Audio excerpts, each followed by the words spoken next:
Alrighty, folks, welcome on into the Central Committee stream with your host, Mike from PA. We are back once again. How is everybody doing, chat? The dumbest people on the planet are falling for it again. Ezra Klein is publishing something called the Abundance Agenda, and my Lord in heaven, legitimately, I think like all the dumbest people are of course promoting it, but if you see somebody else promoting it, they're stupid as fuck. It is not actually abundance. And if anything, they are co-opting where a actual left would be and confusing the terms so that we are literally forced into Republican policy. That's what Abundance Agenda is. It's shocking how stupid people are. Neoliberalism too. If we just remove labor unions and environmental regulations, we will succeed. It is nonsense. It is complete and utter fucking nonsense. And you're a dumb fuck. Would love to hear your opinion on this video about liberals. Remember the Resistance, the sprawling self-righteous movement led by a network of ostensibly liberal... We can watch this. We can watch a Taylor Lorenz video. Sure. Anyway, chat, how's everybody doing today? It's amazing. Oh, I lost a lot of subs yesterday. Damn. It happens. You know, it happens, chat. I didn't really chill. It's okay. I'm listening to you and a lot of people. I can't understand how stupid everyone are, but I'm stupid too, I guess. Huh? Okay, bud. Like, I looked into oil prices and why gas is cheaper. It learned it's not drill baby drill. It's due to lower demand, predominantly in the Chinese market. I'm sure that's true. Also, there is higher, like, available oil and gas, right? Like, there just is.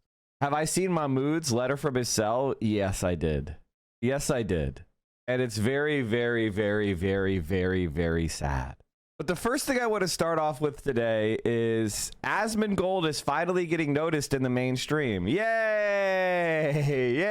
People are starting to notice Asmongold. Let's talk about this. People are starting to notice Asmongold. Kyle Kulinski has put out a video, Asmongold ecstatic at Trump's psychotic warmongering. I, for one, think Asmongold should be drafted. I would love to see Asmongold in the military. That's how I feel. I think it would be good for him, honestly. Like, they'd force him to shower. They'd strip him. They'd force him into the showers. They'd put the showers in alternating full cold and full scorching, blistering hot, and just make him belly crawl through the water as they threw fucking lye on his fucking skin and delousing agents. That's exactly what the military would do to somebody like Asmongold who doesn't wash. They'd scrub him with fucking like scrubs, like, you know, scrubby things on a stick. That would be an interesting. I mean, if he's going to talk about warmongering. מקבל פניות מקצינים בצה"ל שנשלחים לפנות עשרות אלפי עזתים. בסוף זה 500,000 עזתים שפנו בצפון הרצועה. נכנס במקומם כוח טרקטורים שהוא לא בפיקודם, הורסת בית האייה, הורסת בית חנון. באים המפקדים האלה ואומרים, בחוץ אומרים סמוטריץ' בן גביר, יחד עם גולדקנופ וגם דניאלה וייס, שהיא לא פוליטיקאית, אבל עם תנועת נחלה, רצועת עזה תהיה נקייה מערבים. אחד קורא לזה לנקות את הרצועה, שני קורא לזה לדלל את האוכלוסייה. זה פשע מלחמה. והחיילים גם פנו אליי. בוגי, אני לא שולח חיילי צה"ל להרוג את כולם. אני מצפה במדינת ישראל שלא תשלח חיילים להרוג תינוקות או נשים. וסמוטריץ' ובן גביר מדברים על לפנות, לדלל אוכלוסייה, ואז תהיה נקייה מערבים. וניישב במקום היהודים, זה לא מטרת מלחמה של מדינה שאני רוצה לחיות. Damn. Sorry, I should have turned that down over the Hebrew that you can't understand. My bad. But anyway, people are starting to notice Asmongold, which is awesome. We enjoy that, chat. Let's get right into the stream. Thank you for all the support. There's a coup going on in Turkey. Erdogan has canceled his major opponent. I'd be more than glad to see you talk about it in the global media. Thank you in advance. Oh, the United States and NATO loves dictatorship. So, yeah, the video was super loud. My bad. Basically, it was an Israeli defense minister. Ham and Fist, thanks for the 20 spot. Thank you. Basically, it was an Israeli defense minister saying that they're trying to ethnically cleanse the Gaza Strip, and he doesn't want to be in a country like that. Why does every liberal argue that it's okay to bomb hospitals because there have been Hamas members in there? I just get dumbfounded and don't know how to respond. The answer is, if you want to understand what a liberal is a person who is socially oriented, and they maintain their beliefs based on what is socially acceptable. How do they know what is socially acceptable? They reference mainstream media. All right. Most liberals are not, people who understand international humanitarian law or what, the Geneva Conventions, right? They just pay attention to what media is saying. The media tells them this is the acceptable opinion. This is the talking point of the elite of the government. If you say this talking point, you will not get in trouble. And then they repeat it. That's about it. Okay. And this is one of the most black-pilling things that you can realize is, especially in foreign policy, the average person is just repeating what they heard on the TV. They're not exercising any kind of separate judgment. They're not researching. They don't know what geography looks like. They don't know anything about the cultures or the peoples that are involved. They are just repeating what they heard on the TV or on social media. And so saying, yeah, you could bomb a hospital if a Hamas member is there. Now, clearly that's against international law. That's not true. If every single patient at a hospital was Hamas, that doesn't mean you get to bomb the hospital. I'll say that again. If every single patient in a hospital was Hamas or Al-Qaeda or ISIS, it doesn't mean you get to bomb the hospital. That's against international law, period, done. It's a war crime. I had a liberal tell me that if he lived under a dictatorship, he would challenge it as long as his family could eat. Yeah, well, of course. That's exactly what I'm talking about. That's what Germans did in World War II. And I think a lot of people, I don't know if it's because of delusion or you don't know what revolution or rebellion means, but a lot of people have lived with the comfortable lie that they would have done something in Germany, in Nazi Germany. And my absolute certitude is that 99% of liberals would not have done a goddamn thing because they didn't do a goddamn thing. And there's no difference between a German liberal and American liberal. They are the fucking same. Even though it doesn't matter, Israel has never, not once, provided evidence for these claims about human shields and Hamas using hospitals. Well, they're self-evident, right? Civilians died, right? Therefore, they must be using human shields. You can't possibly believe that an American ally would intentionally or wantonly or recklessly target individuals and kill civilians. You must be anti-Semitic. And that's that. Was it you that said the other day that 80% of SS operations were carried out because of citizens ratting and not their own intel? Well, I mean, that's not me. That's just what the scholarship shows. Right? That's not my scholarship, but that's what the scholarship shows that I learned by reading. I'm too old for armed resistance. No, you're not. Bro, the German left is deranged when it comes to Israel. Yes, because it's part about, you have to understand that a lot of people are on the left because they want to feel good about themselves. And supporting Israel is how Germans distance themselves from the genocide they committed. They go, see, we don't hate the Jews anymore. We're giving lots of money and support to Israel. Therefore, we're not Nazis anymore. And targeting the Jews isn't what made Nazis Nazis, right? You could substitute any other minority group in there for Nazism and it would work just the same. It isn't because the Nazis targeted Jews that made them evil. It's that they targeted human beings like that made them evil. The Ents from LOTR are the definition of centrist libs? Absolutely not. The Ents actually fought and won. The Ents are not. The Ents actually fought and won. That's not centrist. The JFK documents confirm the Hungarian counter-revolution in 1956 was caused Khrushchev descended the tanks was a CIA-sponsored color revolution. Of course it was. They're saying that Germans aren't anti-Semitic, but all the anti-Semitism in German society comes from immigrants from the Middle East. Well, first of all, oh my lord. That's basically just Nazism, except instead of saying Jews, you're saying Muslims. That I'm witnessing in a lot of places. You are hoping the Ed tree folk are fucking liberal as shit? You mean they go in and destroy Isengard in battle? How are they liberal? What the fuck are you talking about? The ends did nothing until it affected them directly. Well, they actually see. Here's the difference between a liberal and that. Liberals have shit affecting them directly all the time, and they still don't do shit.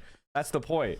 The fact that they did something. It's normal to not want to go into war, but the ends eventually did something that makes them not liberal. Liberals do nothing. Twitch's #1 streamer is a guy by the name of Asmongold, and this guy is wildly popular. And it turns out that as time has gone by, he shifted further and further to the right and became a bigger and bigger defender of the Trump administration. Now, needless to say, that's incredibly disturbing given the trajectory that this administration is on and the things that they're doing. And this has the potential to take, impressionable young men and shift them further and further to the right as time goes by. So now it may be fair to refer to Asmongold as a right-wing political streamer, even though in the past he was basically non-political, right? So I have a couple of examples to cover here with you. For some of you in the audience may know who Asmongold is. Some of you may not. I believe we covered him recently because he said something that was casually genocidal about Palestinians and Muslims in general, right? I forget the exact wording of what he said, but it was something to the effect of, look, they're just different. They come from an inferior culture, and no, I don't feel bad for them. And this is in the context of talking about the Israeli genocide on Gaza, where you have minimum 50,000 people killed. Some counts over 200,000 killed, and about 90% of them are civilians. And Israel did a total blockade. No food, no fuel, no water, no electricity, no medicine getting in there. You have women and children are being decimated by this. So we covered it at the time because I'm like, Jesus Christ, this is disturbing stuff. Well, guess what? He's back, and he's making equally horrible arguments. So let's start with this one. Here's Asmongold talking about, this is censorship in Europe is the first clip. And then you're going to hear his commentary on Mahmoud Khalil in the second clip. Now, Mahmoud Khalil was one of the lead protesters at Columbia against the Israeli genocide. And you'll spot the difference for me. Here we go. So the government decides what's hateful or not. And whenever they make that decision, they decide to censor you arbitrarily. And people in Europe are okay with this? Man, y'all need to throw some TNT into the water or some shit. You can't let this happen. Yeah, bro, you're going to let these clowns boss you around. No, we're not? Well, then organize and get rid of them. It's hard to say whether he committed a crime, but there's a higher standard of conduct for people that are green card holders. It's a higher standard of conduct. I don't have to actually prove you did anything. I just have the government arbitrarily say that you're a terrorist supporter, and that's all he needs to hear. It's not true. That's not true. The First Amendment applies to green card holders. And by the way, the White House admitted... The First Amendment applies to illegal immigrants. The First Amendment applies to tourists. The First Amendment applies to people filing for refugee status. The whole reason they're coming to our country is because they're being politically persecuted. What the fuck are you talking about? The U.S. Constitution applies to every human being inside the United States. And if you're objecting to that, you're a fucking idiot. And I'll tell you why. Because how do you know you're a citizen? How do I know you're a citizen? This is what these dumb fucks like Asmongold don't understand. Just because you know you're a citizen doesn't mean that you could prove it. And if, by the way, if I say I don't know if you're a citizen, I can now use that ambiguity to act against you, you dumbass piece of fucking shit. You fucking idiot. And that's exactly what ICE is doing. They're rounding people up and they are taking away their freedom. And then they're applying the law against people without even knowing if they are citizens or not. And that's exactly why this is stupid, you dumb fuck piece of shit. Fucking idiot. Because as soon as you say, well, the Constitution only applies to citizens, then the government says, we don't need to do due process against non-citizens. Well, guess what? You never get the opportunity to prove that you're a citizen, and they can censor your speech, you dumbass. And by the way, I don't want to live in a fucking world where non-citizens don't have freedom of speech. Albert Einstein came to our country, which gave us, the nuclear bomb, you dumbass piece of shit. And he did so because they had freedom of speech and they had freedom of religion. Can you imagine America? I mean, the only thing redeeming about America is the First Amendment. The only thing, literally the only thing that's good about America is that the government was relatively hands-off on speech. But other than that, but even then, I mean, you have to be the dumbest piece of fucking shit. This fucking loser who doesn't contribute a goddamn thing is out there saying the government should censor people's speech it doesn't like. Mahmoud Khalil did not commit a crime. They said we're not accusing him of committing a crime. So green card holder, legal permanent resident, First Amendment applies, and they go, we say it doesn't apply, even though we admit he didn't commit a crime. And by the way, he was completely disappeared, zero due process whatsoever. So on every level, he's wrong. The Asmongold in the first clip should be saying the exact same thing when it comes to Mahmoud Khalil and the United States. It's hard to say. See, the thing that you don't understand, Kyle, is in the first clip, Asmongold was arguing in favor for Nazis to be able to do Zig Heils and call for the extermination of Jews and Muslims in Germany. Those people were being arrested. They were denying the Holocaust, and they were being arrested in Germany, right? That's what he was objecting to. He was like, you should be able to deny the Holocaust. You should be able to scream anti-Semitic slurs and do Zig Heils in Germany. That is your right. The second one is Muslims and American students at Ivy League universities were protesting a genocide that we're spending hundreds of billions of our taxpayer dollars to fund. Those people are not okay. Those people should be silenced, according to Asmongold. Support Israel. Pay your taxes to go to Israel, Asmongold. $330 billion to Israel. That's Asmongold, folks. $330 billion for Israel. Oh, you have potholes on your street? Fuck you. Oh, you have no good public transit? Fuck you. Oh, the housing is taking up more than half of your paycheck? Fuck you. We've got Israel to fund. That's Asmongold. Asmongold loves giving money to Israel to kill kids. What a fucking loser. Bro, make an argument. I just trashed your dipshit fucking streamer. Come on, Boone. Come on, Boone. Make an argument, you fucking loser. Whether he committed a crime, but there's a higher standard of conduct for people that are green card holders than people who are naturalized citizens. And he wasn't meeting that conduct, so he's getting deported, hopefully. And there should be? Yeah, they should be. And I support this completely. I hope they do this to more of them. We have enough troublemakers in the country already. Troublemakers. Without importing new ones on green cards to start even more trouble. Who needs... Meanwhile... Again, Asmongold had no problem with people rioting and attacking the Capitol and getting blanket pardons. That was fine to Asmongold. But protesting at your university that you go to, telling them not to send money to Israel, Asmongold wants you to get deported for that. Why does Asmongold love Israel so much? Can someone explain to me why Asmongold loves Israel so much? Why is he such an Israel worshiper? It's weird. So let's be clear. The trouble he's referring to is protesting Israel's genocide of Palestinians in Gaza. That's his trouble. His trouble is saying international law matters, U.S. law matters, human rights matter, innocent men, women, and children getting blown up and being starved to death in our name with our money, that matters. We should stop that. That's the trouble that he's causing, the trouble. I'd rather have millions of Mahmoud Khalils here. Because Mahmoud Khalil has a master's degree from an Ivy League university, is married to an American citizen who's pregnant with their child. You're telling me that you want to deport a guy with a master's degree from an Ivy League university because he doesn't want our tax dollars going to kill kids? I mean, I'm trying, like, this is the thing about people like Asmongold. He won't even defend this position. Right? He just likes the idea of hurting people that disagree with him. That's what this is about. And my personal response to that is, you know, I've known this about you for a long time, Asmongold.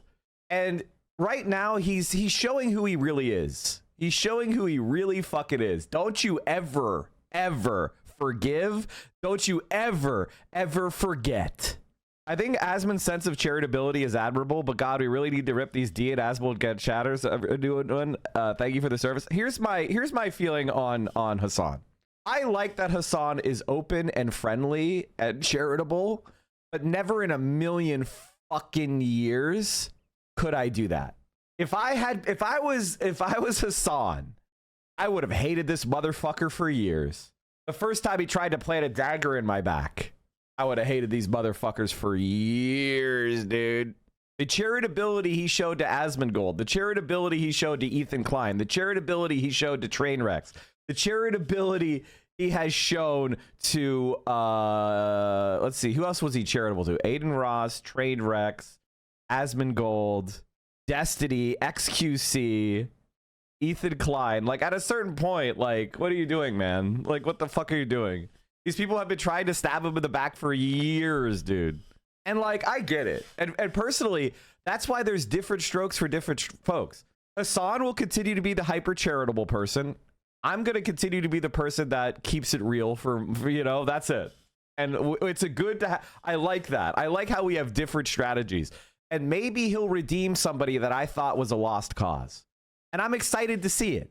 But I'm also going to be a little bit more, I'm going to be straightforward and honest. Like, people have been, in fact, I think I called these motherfuckers right-wingers years ago, and people, like, clipped it and tried to, like, start drama over it. Like, Mike is claiming Asmongold is a right-winger.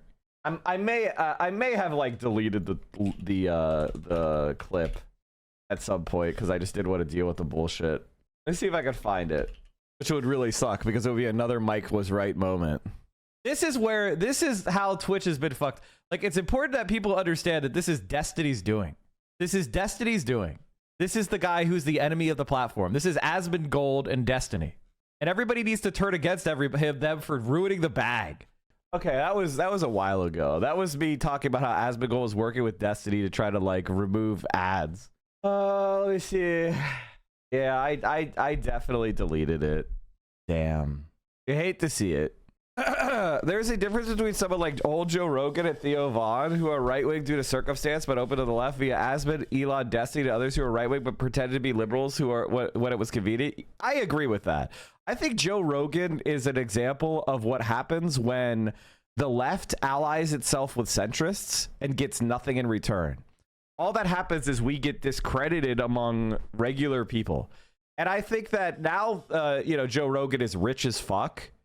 And he's just been integrated into the Republican elite. And that's that. But we, you know, Joe Rogan tried to, you know, endorse Bernie Sanders. And his reward was to be canceled by, like, everyone. Why the fuck would he do that? Meanwhile, when he endorsed Trump, he was welcomed into the GOP. What does that say? That's somebody with a conscience who still has humanity and morality. How quickly everybody becomes massively authoritarian when their charismatic cult leader decides, let me do this wildly illegal, unconstitutional thing. It is incredibly disturbing. But I got more. Here's Asmongold celebrating the fact that Donald Trump is warmongering now with Yemen. Here we go. Today, the fugitive leader of ISIS in Iraq was killed. He was relentlessly hunted down by our intrepid warfighters. His miserable life was terminated along with another member of ISIS in coordination with the Iraqi government and the Kurdish regional government. Peace through strength. His miserable life was terminated. Oh my God. Ordered the United States military launch divisive military action against Houthi terrorists. Oh no! Luffy's in trouble. Oh no! Oh shit! This is horrible! Today, I've ordered the United States military to launch decisive and powerful military action against Houthi terrorists in Yemen. They've waged an unrelenting campaign of piracy, violence, and terrorism against American and other ships, aircraft, and drones. Joe Biden's response was pathetically... And other. The reality is what has happened is the Houthis said they were going to blockade Israel for doing a genocide, and then the United States started to attack them to protect Israel on our tax dime. No support from Israel. Israel didn't pay for it. You and I paid for it to protect Israeli ships. And they failed to defeat the Houthis. And the Houthis shot back at the American ships that were attacking them. And the United States is spending billions and billions of dollars and having very little effect. Amazing. Week, so the unrestrained Houthis just kept going. It's been over a year since the U.S. flagged commercial ship sailed safely through the Suez Canal, the Red Sea, or the Gulf of Aden. The last American warship to go through the Red Sea 4 months ago was attacked by the Houthis over a dozen times. Funded by Iran, the Houthi thugs have fired missiles at U.S. aircraft and targeted... Here's the thing. When you say funded by Iran, you're just being delusional. The Houthis are legitimately they fought back against the Saudi Arabian puppet government of the central government, and they defeated them. And then they defeated Saudi Arabia's genocide attempt, supported by the United States. They are in charge of the country, not because of Iran, but because of the legitimate organization of the resistance by the people of Yemen. That's just the reality. So what you're trying to do basically is say, we would rather try to fight a regime change war against the Yemeni Houthis than just say, hey, Israel, stop attacking Gaza. Our troops and allies. These relentless assaults have cost the U.S. and world economy many billions of dollars, while at the same time putting innocent lives at risk. The Houthi attack on the American vessels will not be tolerated. We'll be using overwhelming lethal force until we have achieved... Bro, this sentence. We will use overwhelming lethal force until we have achieved our objective. The Houthis have choked off shipping in one of the most important waterways of the world, grinding vast swaths of global commerce to a halt and attacking the core principle of freedom of navigation upon which our international trade commerce depends. Our brave warfighters right now are carrying out aerial attacks on terrorist bases, leaders, and missile defenses to protect American shipping, air, and naval assets to restore navigational freedom. No terrorist force will stop American commercial ships. To all Houthi terrorists, your time is up, and your attacks must stop, starting today. If they don't, hell will rain down upon you like nothing you have ever seen before. Like, this is the, like, people like Asmongold just like him talking tough. God, he's such a fucking loser, dude. They're talking tough, but it doesn't work. The United States of America was defeated by the Taliban. The United States of America was defeated by the Vietnamese. The United States of America is defeated over and over and defeated by China and Korea. Just defeated. You're talking tough, but you can't get a W. That's it. You like to talk tough, but then what? Then what happens? You lose. And we waste billions of dollars of our tax dollars. We make a lot more enemies. We get a bunch of maimed and PTSD riddled soldiers. And let me just say this about soldiers with PTSD. People like Asmongold got really mad at Frogan for making a joke, an edgy joke. I thought he believed in freedom of speech for American citizens. He got mad at Frogan for making an edgy joke, but he actually supports the creation of more American soldiers with PTSD.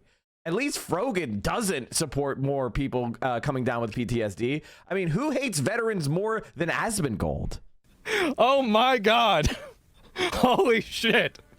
He's cooking? Yeah. Did he write that? Guaranteed he wrote this. Absolutely. You know he wrote this. Yep, this is what I voted for. Yep. This is what you voted for? You voted for is this bombing what you voted the for? Houthis? Here's what he said about Yemen during the campaign. I look at your policies, I see secure the borders, bring jobs back. I look at the Democrats and many Republicans, and it's foreign war and foreign expansion. That's right. What is that? I think it's just a failed mentality. It's crazy. You can solve problems over a telephone. Instead, they start dropping. This is something that Hassan and I said extensively at the time, which is that he's a fake peaceful dove. And the Democratic Party sucks because warmongers like Joe Biden and Kamala Harris, they let Donald Trump pretend to be a peaceful dove, but he's actually a warmongering Zionist puppet. And that is why Donald Trump won, because he was allowed to posture like he was the peaceful dove.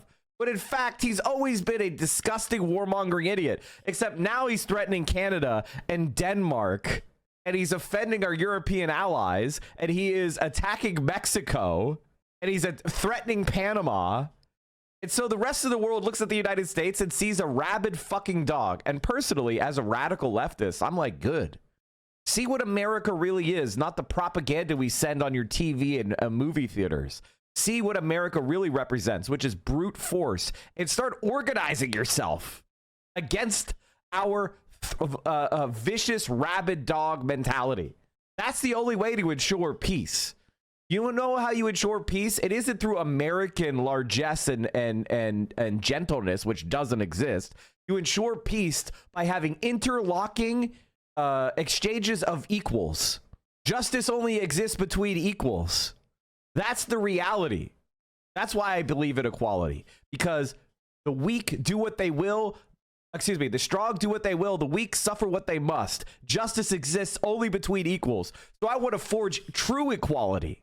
Not paper equality, but actual equality. Now, I'm not talking about exact perfect equality among all nations or something. I'm talking about an international system that holds every nation under its purview, that is democratic, that is international, that is objective. Dropping bombs. I see recently they're dropping bombs all over Yemen. You don't have to do that. So during the campaign, Biden's bombing Yemen. What is he doing? You don't have to bomb Yemen. Why would you do that? America first. I always say America first. Then he gets in the White House. I'm bombing Yemen. I'm bombing it way more than Joe. And also notice he reads Trump's statement. It just takes it at face value. Why would I want to double check a guy who's lied literally over 30,000 times in his first term alone? He reads it and just goes, yep, that's the retelling of events that's accurate. Why do you think the Houthis are doing what they're doing, Asmongold? Is it, bro, they hate us for our freedom and they hate us for our values and they hate us because we have, like, the NBA and the NFL and stuff and movies and Hollywood, bro. Why do you think they're doing what they're doing? Have you done any background research on any of this to pontificate like you're pontificating and saying, oh, he's cooking? Oh, is he? The reason the Houthis are doing this is because Israel is doing a genocide in Gaza. They looked around, saw nobody was doing anything, and they said, holy shit, we want to help protect our Muslim brothers and sisters in Gaza. Look at all these people being killed. So let's do a blockade to make it so goods and weapons cannot get into Israel. That's why they're doing what they're doing. Guess what? When there was a temporary ceasefire that both sides actually abided by, what did the Houthis do? They stopped. They stopped attacking ships, they stopped seizing ships, and they said, you want us to stop doing this? The answer is simple. Stop doing the genocide in Gaza. That's it. That's it. Guess what? When that temporary ceasefire was up, they went right back to doing what they were doing. Right back to doing what they were doing.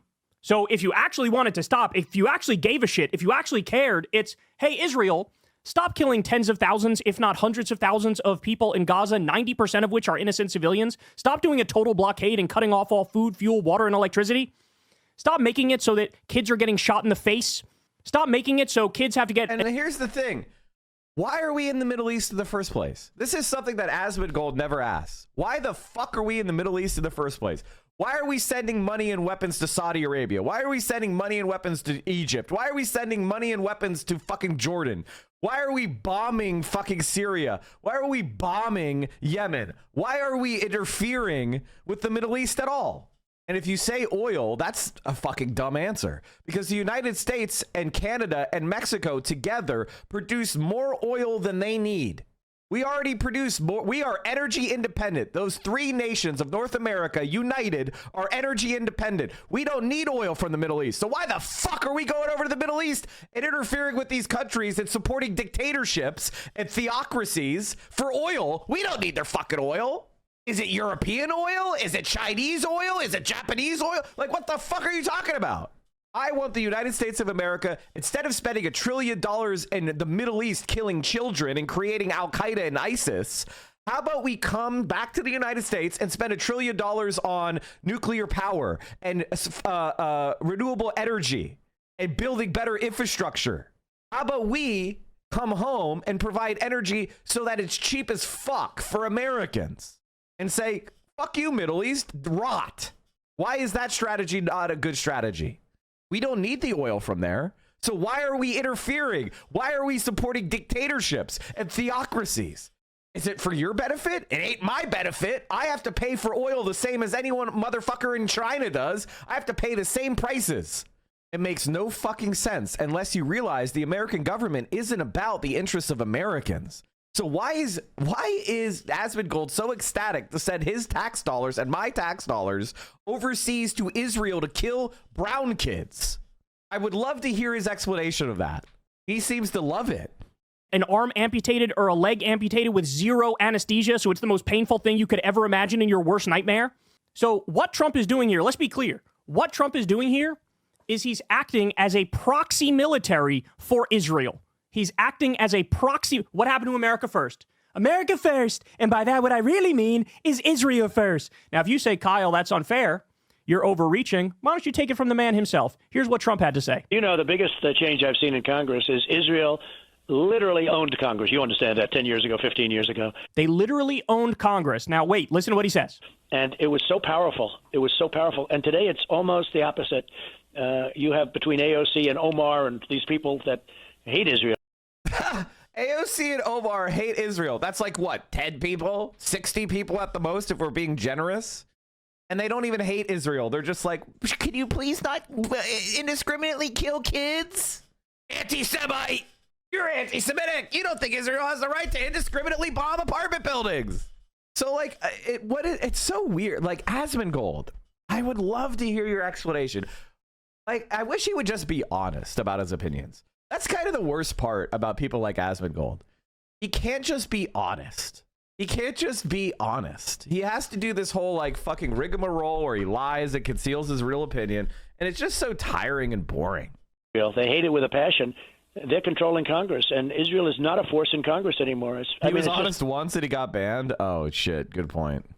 Amazing. I've never seen such a change. And we're not talking about over a very long period of time.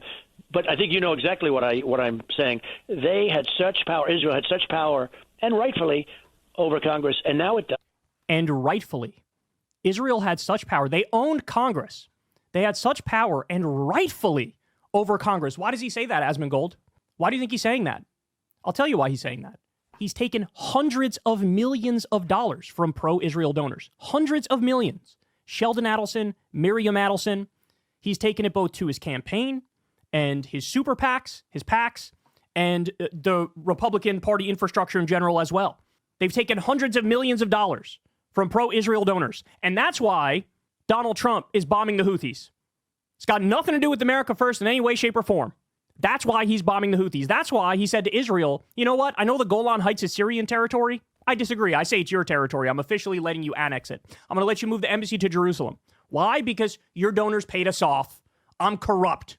You bribed me to do this. Tell me again how he's cooking, Asmongold. To Iran, support for the Houthi terrorists must end immediately. Do not threaten the American people, their president, who has received one of the largest mandates in presidential history, or worldwide shipping lanes. If you do, beware, because America will hold you fully. Received one of the largest mandates in presidential history? Motherfucker didn't even break 50%. Motherfucker didn't even break 50%. I mean, he's Barack Obama got 51%. Like, what the fuck is he talking about? Like, look at this shit. It's so fucking stupid. Bitch got 49%. Didn't even break the majority. Like, what the fuck are you talking about? Largest mandate, by the way. What the fuck is he talking about? Like, this is the type of shit that I mean. Like, it's just mind-numbing, stupid bullshit like this. And by the way, I want to show you something. Do you guys see Asmongold's face here? Do you see Asmongold's face? Like, look at Asmongold's face. I'm sorry. Look at Asmongold's face. Look at Asmongold's face. He's up there. He's making this like half, like he's got his buck teeth and he's going like, he's like smiling. You see what I mean? And his eyes are like kind of like almost half closed. So he's having some sort of pleasure reaction. That's what it's really about, right? Which is like he thinks he's successfully bullying people via I don't know, like through Trump's actions, right? And he knows you're gonna get so mad and he's getting under you. He's like, it's like a younger brother who is like teasing his older sister. That's Asmongold. Bro, you're an adult man, man. You're an adult man. And here's the thing. Like, ultimately, this is the reality of our politics. Like, we live in a world where people like Asmongold use politics for attention and for the feeling of like, I'm trolling you. I'm doing lay troll. That's the politics now. How does he have 50K viewers? Well, the truth was a lot of his viewers were pre-existing viewers, and that he has now radicalized to the far right. Congratulations, brother. You did it. You successfully got them to support radical far right politics. That's going to hurt them. That's it. And he's gotten some like right wingers who will literally follow anyone as long as they just repeat what they want to hear. Accountable, and we won't be nice about it. This is Trump being played like a fiddle by Iran, by the deep state, by the way. That's what this is. They told him, they were whispering in his, oh, I think it was Iran that tried to assassinate you, sir. Not a awkward loner virgin groiper who nearly killed you. No, it's Iran is coming after you. And Trump believed it hook, line, and sinker. And now he's primed us for war with Iran. By the way, he ripped up the peace agreement with Iran that was working perfectly. The Iranian nuclear agreement, they abided by it over a dozen times. The IAEA went in there and verified it, International Atomic Energy Agency. And he was told, oh, Iran's trying to kill you, sir. And now he's like, stop, don't threaten me, Iran. Don't threaten me. Being played like a fucking fiddle. Hell will rain down upon you like nothing you have ever seen before. Man. That's a lot. Content president? Yeah, I guess so, right? Oh my God, base my president. I guess so. And Trump got bumped with the microphone. I saw that already. Yeah, what happened to people? Yeah, thank God. I mean, this is a great thing. I mean, they're fucking terrorists. Yeah. That's his commentary. They're fucking terrorists. Nobody's having a conversation right now about the Houthis' domestic policies or their extreme social conservatism and their hatred of gay people and all that stuff. What they're doing in this particular conflict is trying to blockade Israel so Israel stops bombing innocent people in Gaza. Period. If you want them to stop, we know how to make them stop. But he doesn't actually care about making them stop. He just, big swinging dick president, bro. He's bombing people, bro. I like it when he bombs people and talks tough, bro. Truly is the content president. Truly is. So I want to show you one more thing.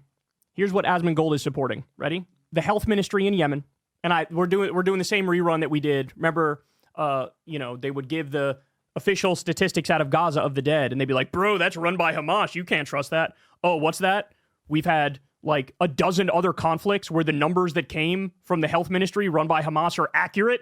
Whatever, bro. You can't actually even believe it in this instance for reasons and stuff and things, bro. So they're doing the same thing where they're saying, oh, the Houthis run this, so this can't be legitimate. 31 people killed, including women and children. By the way, this is a conservative number. I've also seen the number 58 floated. I've seen about 118 floated. And one of the things I read is that they also potentially struck a medical facility because he was carpet bombing and didn't give a fuck what he hit. This is what Asmongold is supporting. This is all America first, bro. We're all about America first. Stop the stupid foreign wars. And by that, I mean do more foreign wars. When Trump said no foreign wars, what he really meant was, let's warmonger with Somalia, where Trump bragged about bombing just the other week. Let's warmonger with Yemen and bomb them, even though he said the exact opposite on the campaign trail. Let's threaten Greenland and Denmark and Panama and Mexico and Canada and say they're going to be the 51st state, and Venezuela and Iran. Let's have like a dozen countries to warmonger with. Let's steal 50% of Ukraine's natural resources and their minerals as we pretend like we're the fucking saviors. This is what you guys are supporting. You're supporting imperialism. You're supporting colonialism. You're supporting neoconservatism on steroids. All these people, it became very fashionable, even on the right, to beat up on George W. Bush and Dick Cheney. Well, idiots, Donald Trump is George W. Bush and Dick Cheney on steroids and human growth hormone. That's what he is. He's taking their warmongering and multiplying it 100-fold. And you all fucking clap like seals. Now, by the way, the reason we're talking about this, look at this. 1.2 million views in one day. A streamer who wasn't political 17 seconds ago now suddenly loves Trump, suddenly loves his crackdown on free speech, suddenly loves his warmongering. I told you guys from day one. There was going to be no MAGA uprising from the base. Oh, you said anti-war things, and now you're doing pro-war things. That wasn't going to happen. It's a cult. It's a fascist fucking cult. And this is proof positive of it right here. There's no more ifs, ands, or buts about it. Trump is acting as the proxy military of Israel in this instance. That's what he's doing. In the past, he mocked bombing Yemen. Now he's bombing Yemen way more than Biden. That's what's going on here. And these idiots are cheering it on. It's embarrassing. It's humiliating. It's pathetic. They like the big swinging dick energy of, bro, I'm going to rain hell down on you, bro. Well, congratulations for being duped and hoodwinked into the world's dumbest fascist movement. Hey, y'all, do me a favor and like and subscribe. It helps out big time in the algorithm. Click the bell as well for notifications when videos drop. I honestly am so glad that Asmongold is the person that is representing the right wing on Twitch. Like, I'm legitimately happy it's Asmongold. And the reason why is because when regular people find out about him, they're going to be like, ugh. Like, it could have been like somebody who's like at least the shape of normal. Like, I don't like Nick Merckx. But the guy is like a relatively like normal seeming guy. His takes are terrible. His politics suck. But he's like, you know, kind of a decent looking guy. You know, he has a wife. You know, he's like a normal looking dude. It could have been that guy. Thank God it's Asmongold. Thank fucking God it's Asmongold.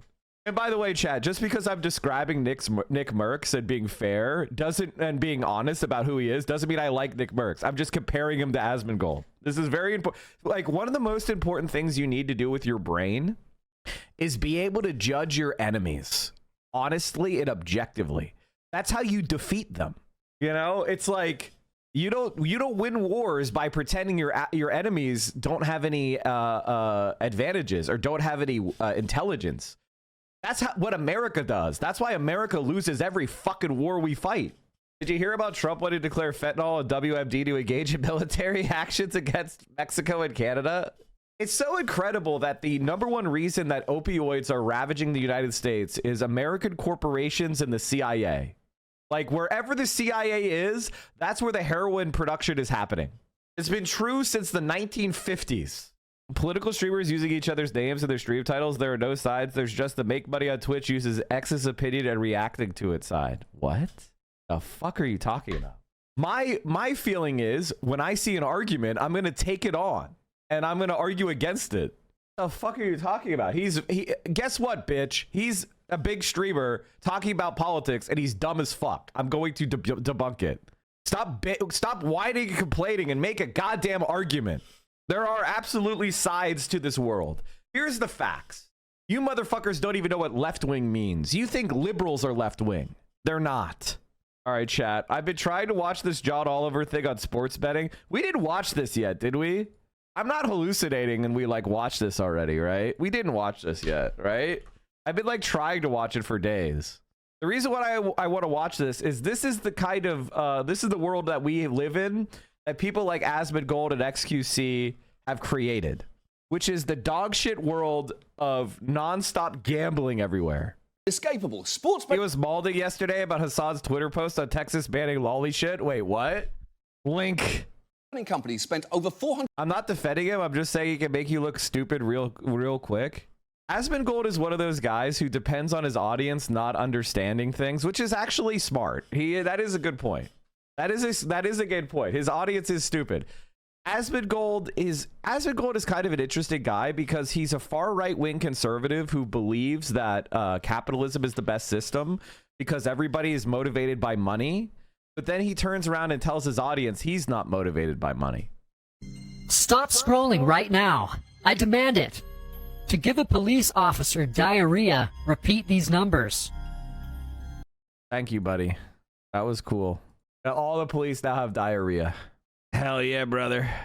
I respect your intelligence, and I tried to do my best to provide a fair take on everything, and that includes a fair take on the most unfair people.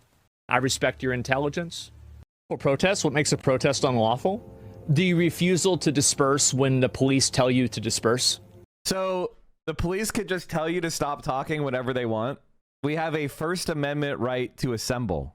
I don't know if Asmongold has ever actually read the First Amendment. I want to show you the First Amendment. Congress shall make no law respecting an establishment of religion, prohibiting the free exercise thereof, abridging the freedom of speech or of the press, or the right of the people peaceably to assemble, and to petition the government for a redress of grievances.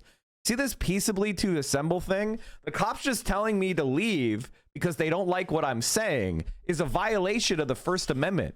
And no protest movement in the history of this country has ever succeeded without people applying pressure. And the like restricting access and freedom of movement in a public place. They never restricted people's movement. They didn't restrict people's movement. That's not true.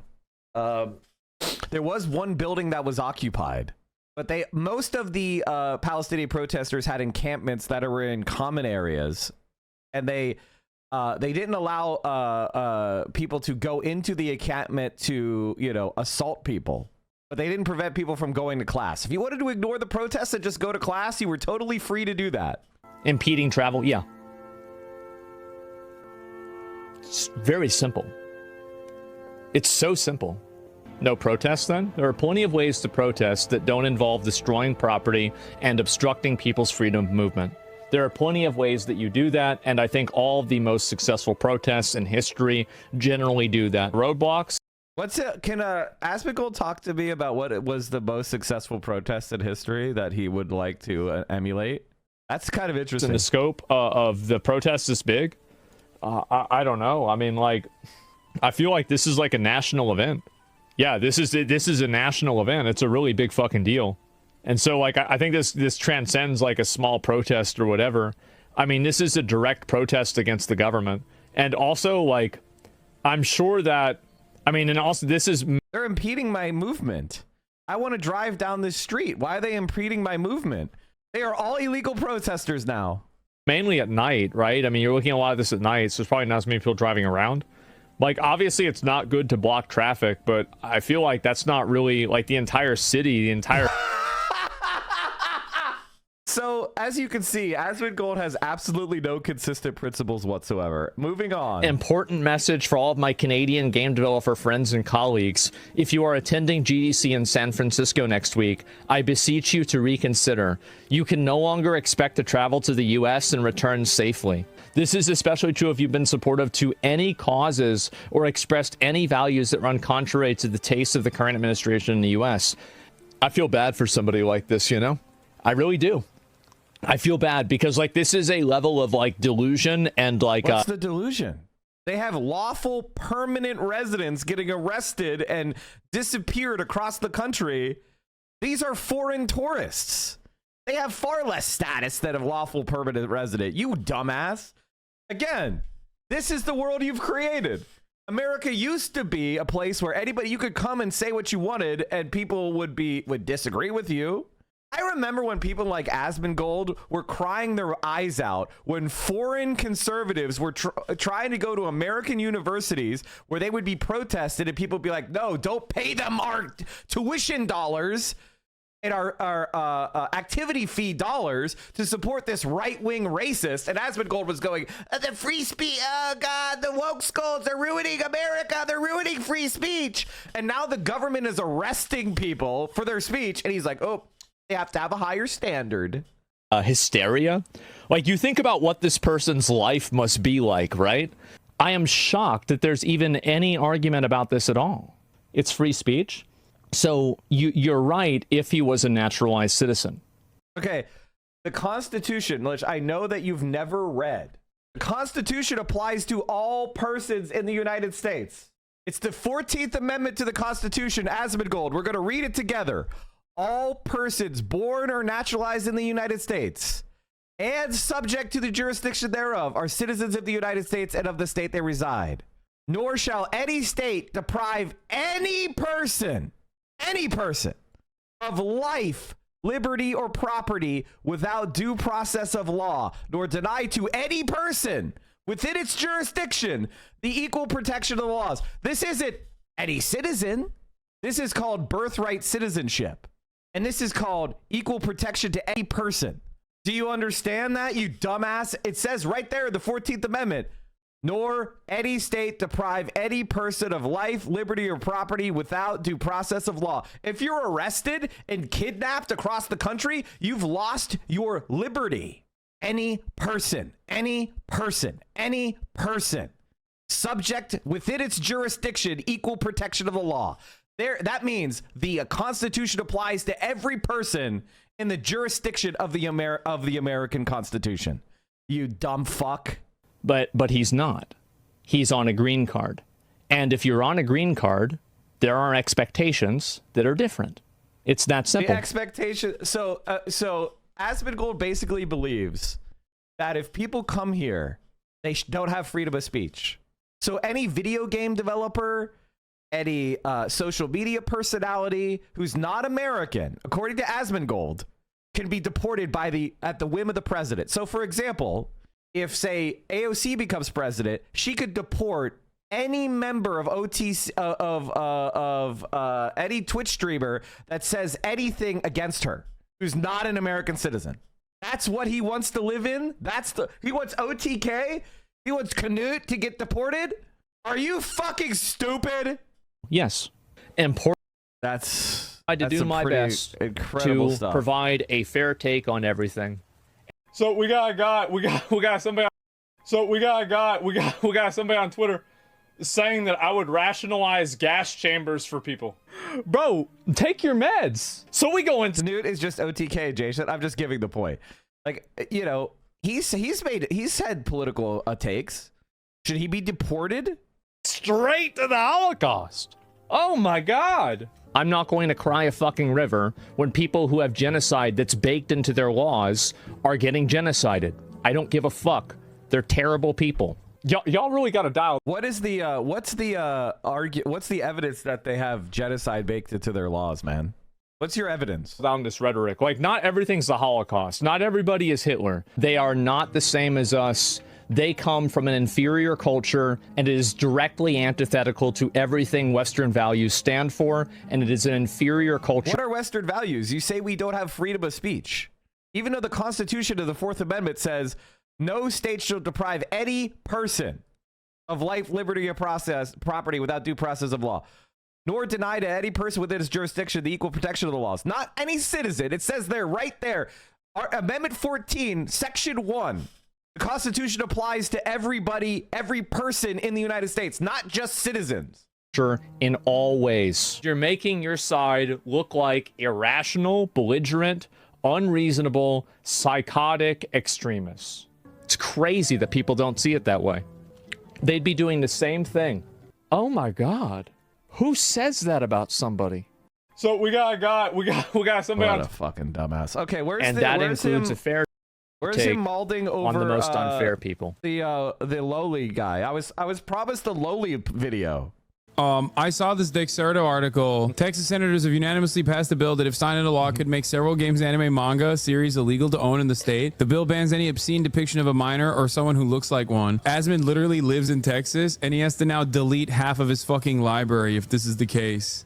What? How do you possibly say something about somebody like this? Hassan is going on his stream and implying that half of my library is depicting minors in obscene depictions. I hope that even the people that disagree with me can see how outrageously unhinged and fucked up this is. It is what it is, dude. Like, if you tweet something out like this, you mean one thing. It's very clear what you're trying to imply. There's the image of the article, and there's the picture of me. Doesn't he watch like a lolly like alt-right the VTuber?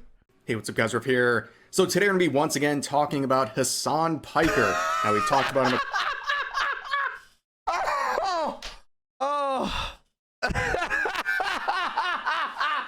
Guys, I got the round glasses for my lolly VTuber a couple times in the past month or so, mainly due to his crash outs over Asmongold, as well as his appearance on the Trash Taste podcast.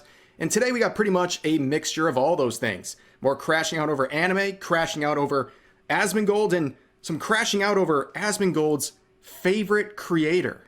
Me, apparently. Yeah, well, at least according to Hassan Piker. But yeah, before we get into the most recent clips, let's understand... Hey, aren't you going to talk about the Texas law?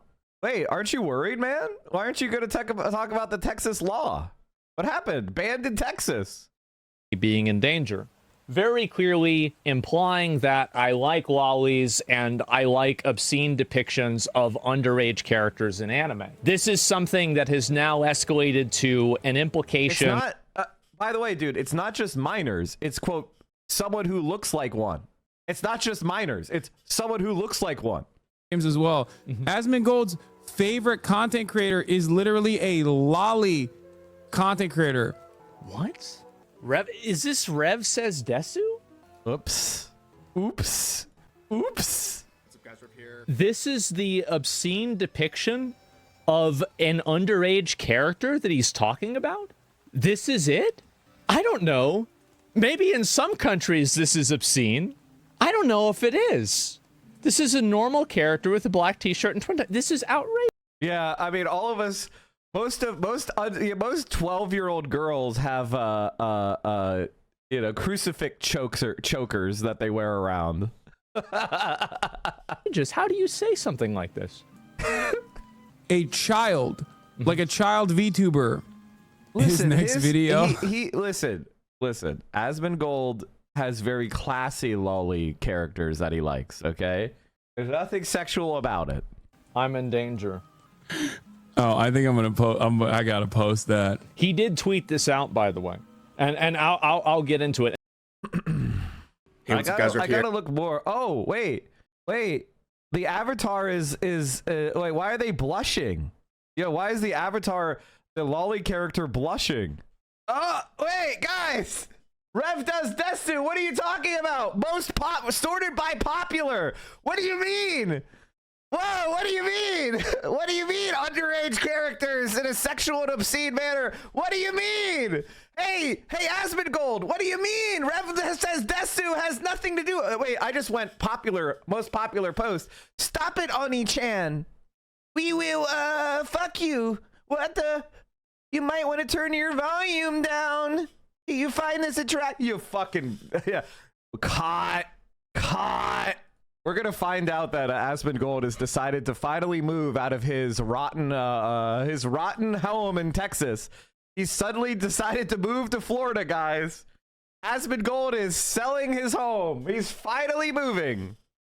This will be the thing that gets him out of Texas and out of his rotten mold home of filth and cockroaches and dead rats. I have a feeling that Asmongold's going to be announcing his move from Texas soon. $130 million on national. I don't really feel like that's. I feel like people always do this with anime girls. Is that they'll say like any type of anime girl looks this way. I don't think that she looks like one of the like lolly anime girls. Like straight up, I don't think that's the vibe that they're clearly going with. I really don't think that's the case. Like I'm pretty sure like if you look at the actual lolly anime girls and you compare it to a character like this, it's just two separate things. That's all there is to it. Yeah, it's two separate things. I think he does a lot of comparing. He does a lot of comparing. Bets on table tennis. I mean, all you have to do is call these fucking Polish guys up and be like, I'll give you 10K to throw the match. Like, what the fuck is this? Who's actually taking bets on table tennis matches? What the fuck are you talking about? These casinos are idiots. The decaying nature of capitalism illustrated by the Premier League football shirt sponsors. Electronics, food and beverage, industrial, sportswear, automotive, finance, materials, media, pharmaceutical, software. And now it's gambling. So Azur Lane recently introduced a skin into the game that was very robust. And there's had some conversation on the internet about the ethics or morality and objectification of women that this skin could potentially create, and unrealistic expectations. Hey, what's up guys, Rev here. So today we have to take some Asmongold loves this content creator. Time and revisit this ongoing Azur Lane drama because it has gotten... He's not showing it. I'll show it. Here we go. Where is it? Did I pass it? I did. I passed it. Right here. So this is the skin. This is the skin.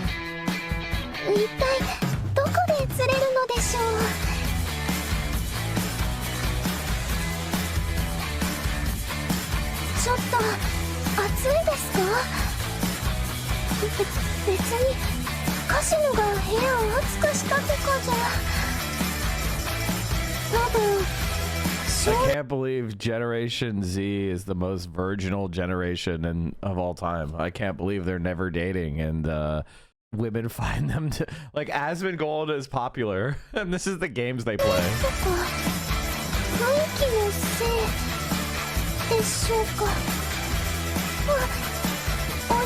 By the way, Asmongold's chat, if a woman did this on Twitch, like was just wearing this exact outfit and came on Twitch, they would be freaking out that she should be banned forever. Naturally.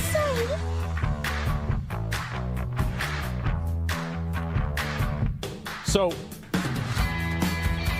this honestly looks goofy to me. That is the that's the skin, and you can assume that there were individuals on Twitter who were not happy with this skin. I do want to say that I think this is the first time that a mobile game has legitimately provided 800% value.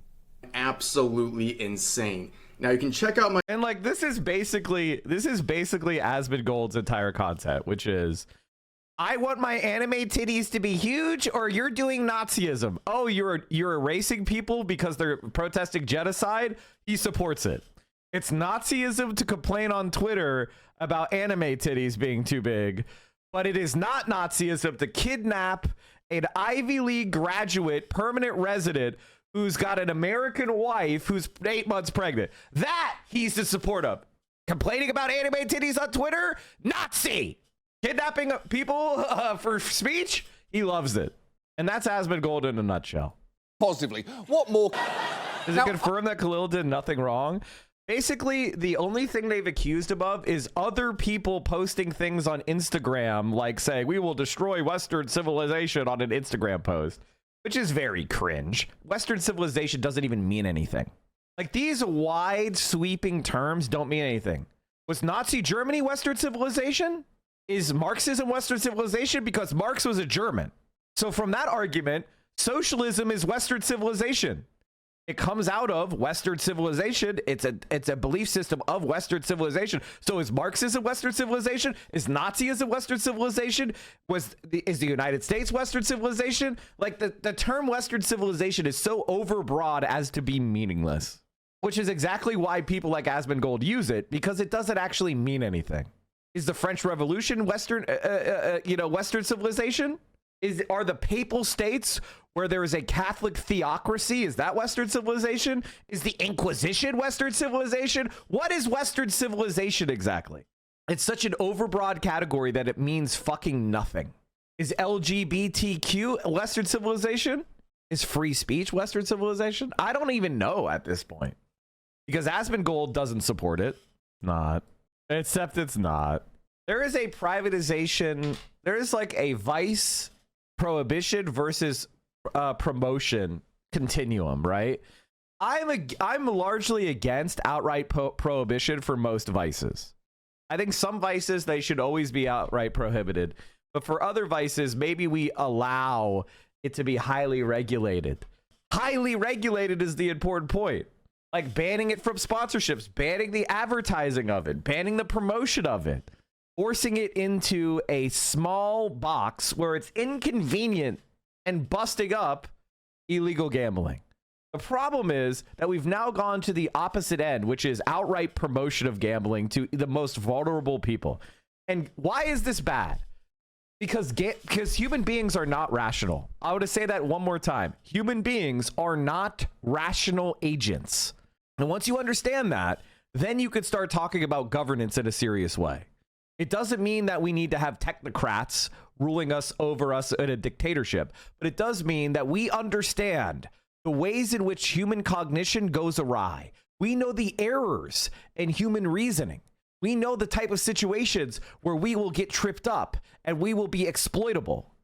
And the government and our laws should be set up to minimize those conditions as much as possible and penalize the people that take advantage of it. That should be our reality. That's what's the purpose of government. That's the purpose of science. Human beings are not able to see ultraviolet, but we've developed science in order to study the electromagnetic spectrum, and then we could build tools so that we can now sense and see the effects of ultraviolet, even though our eyes are not evolved to see it. So we can now we can say we have synthetic vision that can see ultraviolet now. That is how our laws should be. Our laws should provide us with synthetic rationality. In other words, putting us in situations where our reason can dominate and we don't get tripped up by the things that make us make mistakes. That is how our society should be set up. Now, we're not always going to get it right. And having a little wiggle room is good. And having democracy so that we can change the rules when a large number of people are against them or they are impeding our liberty is a good thing. There isn't a perfect society that's purely figured out yet that we can do. But I can tell you one thing right now. Promoting gambling to kids, promoting gambling on every fucking event is hurting our society and ruining lives. And it's making only a very small amount of people like XQC or Trainwrecks or the guys who own Stake a lot of fucking money for taking advantage of your inability to judge probabilities and bets that are extremely, extremely, extremely advantageous to the house. You know, the traditional bets like over under or the spread, you might be able to use like reason and logic and analysis. Maybe over the long run, you could outperform the casino or the consensus. Maybe. I think it's unlikely, but maybe. But these prop bets, I mean, you know, you are just you're never going to win. It's all like it's all really stupid shit that you have no real way of analyzing. Keeps you thinking and the about payout is going to inherently be improperly calibrated, meaning you're going to get paid a lot less when you win than you ought to. betting and involved in betting. Sharps exist, they get limited instantly. Yeah, if you're a profitable sports bettor, you get banned. Have a good game. It's just. All right, hold on, chat. What is this? We spend way too much time trying to convince people of our point of view instead of understanding theirs. Liberal pablum. If only the Polish had listened to the Nazi perspective, they could have prevented being invaded. If only. And I think that, like, even with the stuff like Israel and Palestine and, like, you know, Gaza and all this kind of mess, like, you know, I mean, I don't follow drama, but all of this stuff. Drama! I don't follow drama!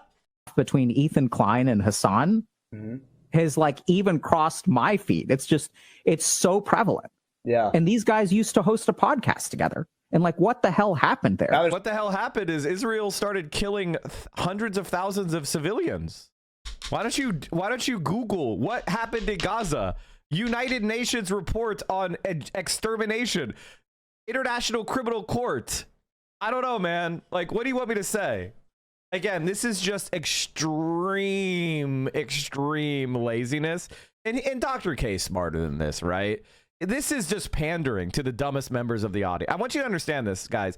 Dr. K he's not this stupid. He's pretending to be this stupid. He's pandering. There's a content nuke. And now there's radiation coming off, and we're all experiencing it. That's on everyone's feed. Right, but I mean, I think it's shocking that these two people used to be friends, used to be allies, and there's an issue that is so divisive that it's torn them apart and turned them into bloodthirsty enemies. And what I think is really fascinating from, like, I think, like, one of the things that's really interesting from this perspective is Dr. K, like, I mean, just by creating a false equivalence, he sort of, like, this is kind of shows that he struggles with objective reality, right? This is kind of a mush. When somebody is stalking someone, it's not a both sides thing. Like, this is just crap. I don't even know what the term is, a societal perspective, psychological perspective is. No wonder things are so bad there, right? We saw it happen in front of our own eyes. That too efficient. What could he even say? What could he even say? And that is kind of, I would say, neoliberal or, you know, capitalist therapy in a nutshell. Just complete piffle. Just, there's nothing to it. False equivalence. Oh, throw up your hands. There's no objective reality to go research.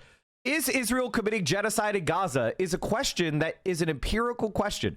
Or is Israel committing extermination? Is Israel violating international law?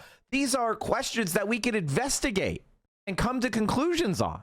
These aren't just, like, perspectives. These are questions of fact.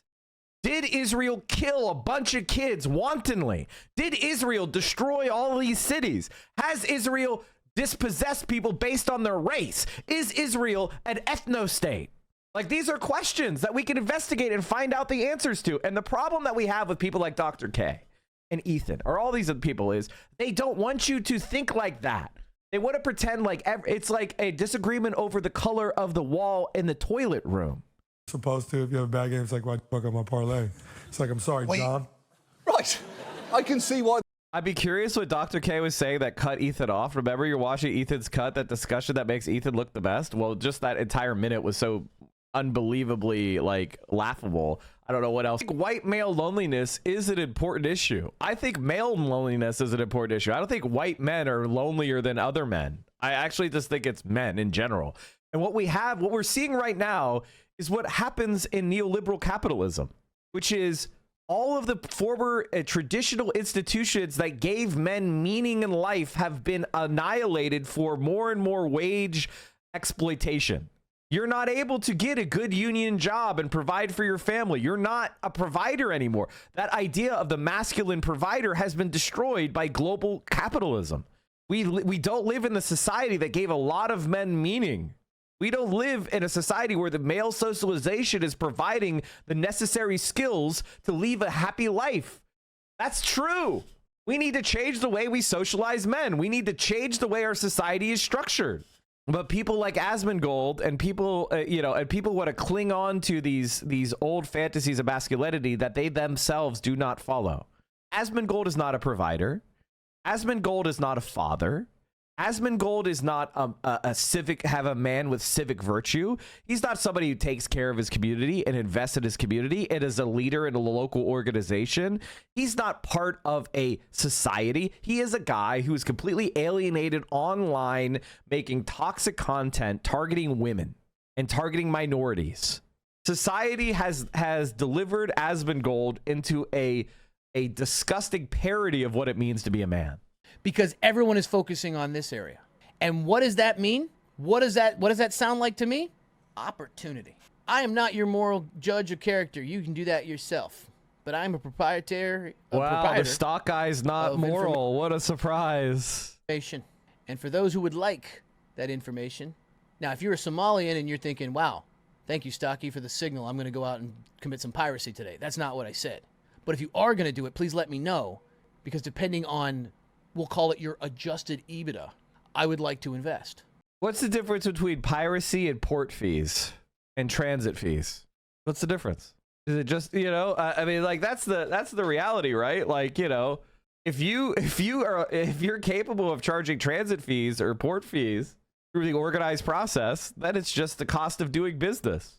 Especially because Dr. K has some very good takes, but a lot of very bad ones. The idea that the Israeli-Palestine issue is drama. As a lawful permanent resident of this country, a Ivy League graduate. Didn't Dr. K go to Harvard too? He doesn't have any empathy for a lawful permanent resident with an American wife being kidnapped by the Trump administration. It's drama? That's drama to him? That's drama. I think he meant the Ethan Hassan thing when he said drama. It's not drama. It's Ethan Klein is a Zionist, and he wants to use the Zionist lobby to silence critics of Israel. This isn't drama. What drama do I have with Ethan Klein? What drama did Dedhams have with Ethan Klein? He attacked us because we're pro-Palestinian. He's attacking as many people that are pro-Palestinian as he can. It has nothing to do with personal drama. I don't know Ethan Klein. The reason why they ended the podcast is because Ethan Klein kept saying Zionist shit. And Hassan kept saying you can't say stuff like that and have a progressive audience. People are going to push back. And then Ethan Klein blamed Hassan for the fact that millions of fans stopped watching. That's not drama. That is a political disagreement. And Ethan Klein is trying to affect political change on Twitch. Ethan Klein wants to make it so that if you are anti-Israel, you are not allowed to stream on Twitch. That's Ethan Klein's goal. He doesn't care about Asmongold. He doesn't care about right-wingers. He doesn't care about supporting Trump. As long as you're pro-Israel, as far as Ethan is concerned, that's freedom of speech. Same thing about people like Bernie Sanders has been trying to push an interest rate cap on credit cards. And the response that a lot of liberals have had to that is, well, then you're just going to make it so only rich people with good credit get credit cards. If they can't charge 30% interest for poor people, then the poor people won't get credit cards. And my response is good. And also, that's not actually what will happen. They'll still want to get credit cards, but you know what they'll do, chat? They'll reduce the benefits to rich people. They'll cut back on the benefits for, subsidies and points that go to the rich customers that always pay their shit off at the end of the month. They'll have to rebalance the benefit of the credit card. Then maybe they'll have to charge an annual fee. And the reality is a lot of it will just be a reduction in the interest rate because the profit that they were making at 30%, they're still making profit at 10, just less. They're still going to pursue that. It is just not the case that it's going to result. The other counter argument is, well, if they get rid of credit cards, then it's going to help loan sharks. The number one problem we have in our society is that people are using credit to subsidize their lifestyle because wages have fallen to such an extreme degree and are not keeping up with productivity. We should be trying to give poor people credit so they fall behind on debt and never can ever build any wealth or any kind of nest egg. We should be focusing on, okay, if these people can't afford to live without credit, we should be figuring out transfers so that they can afford to live. That was pretty good, man. I don't know, chat. I've been kind of feeling a little depressed lately. I'm not gonna lie. I think the stupidity of liberals is getting to me. I think the worst thing I've seen so far is the abundance agenda shit. The abundance agenda shit is brain dead fucking stupidity. I just wanted to read you this thread from the Revolving Door Project, just so you get an idea of where my position is on this kind of crap. Coverage of Klein and Thompson's latest book is abundant. While book tours are positive by their nature, some reviews of Abundance are shedding light on crucial gaps in the roadmap to the future. With our own review forthcoming, we found these takes worth highlighting. I love how they show, like, nature, when the main thrust of their book is that we should repeal the environmental regulations. They're like, look at his clean, thriving nature, which is why we're going to immediately repeal all environmental regulations. In Washington Monthly, Zephyr Teachout highlights the author's intentional ambiguity. For a book proposing a course correction, the lack of specifics is confusing, allowing readers to imagine a political platform that stretches from the New Deal to the Reagan Revolution. As a result, it would be very easy to take their critique as a muffled call for deregulation writ large. If they are not careful, the ambiguity could be used by big financial interests to make an abundance a Bible for Ronald Reagan-style deregulatory juggernaut, which we're already getting under Trump.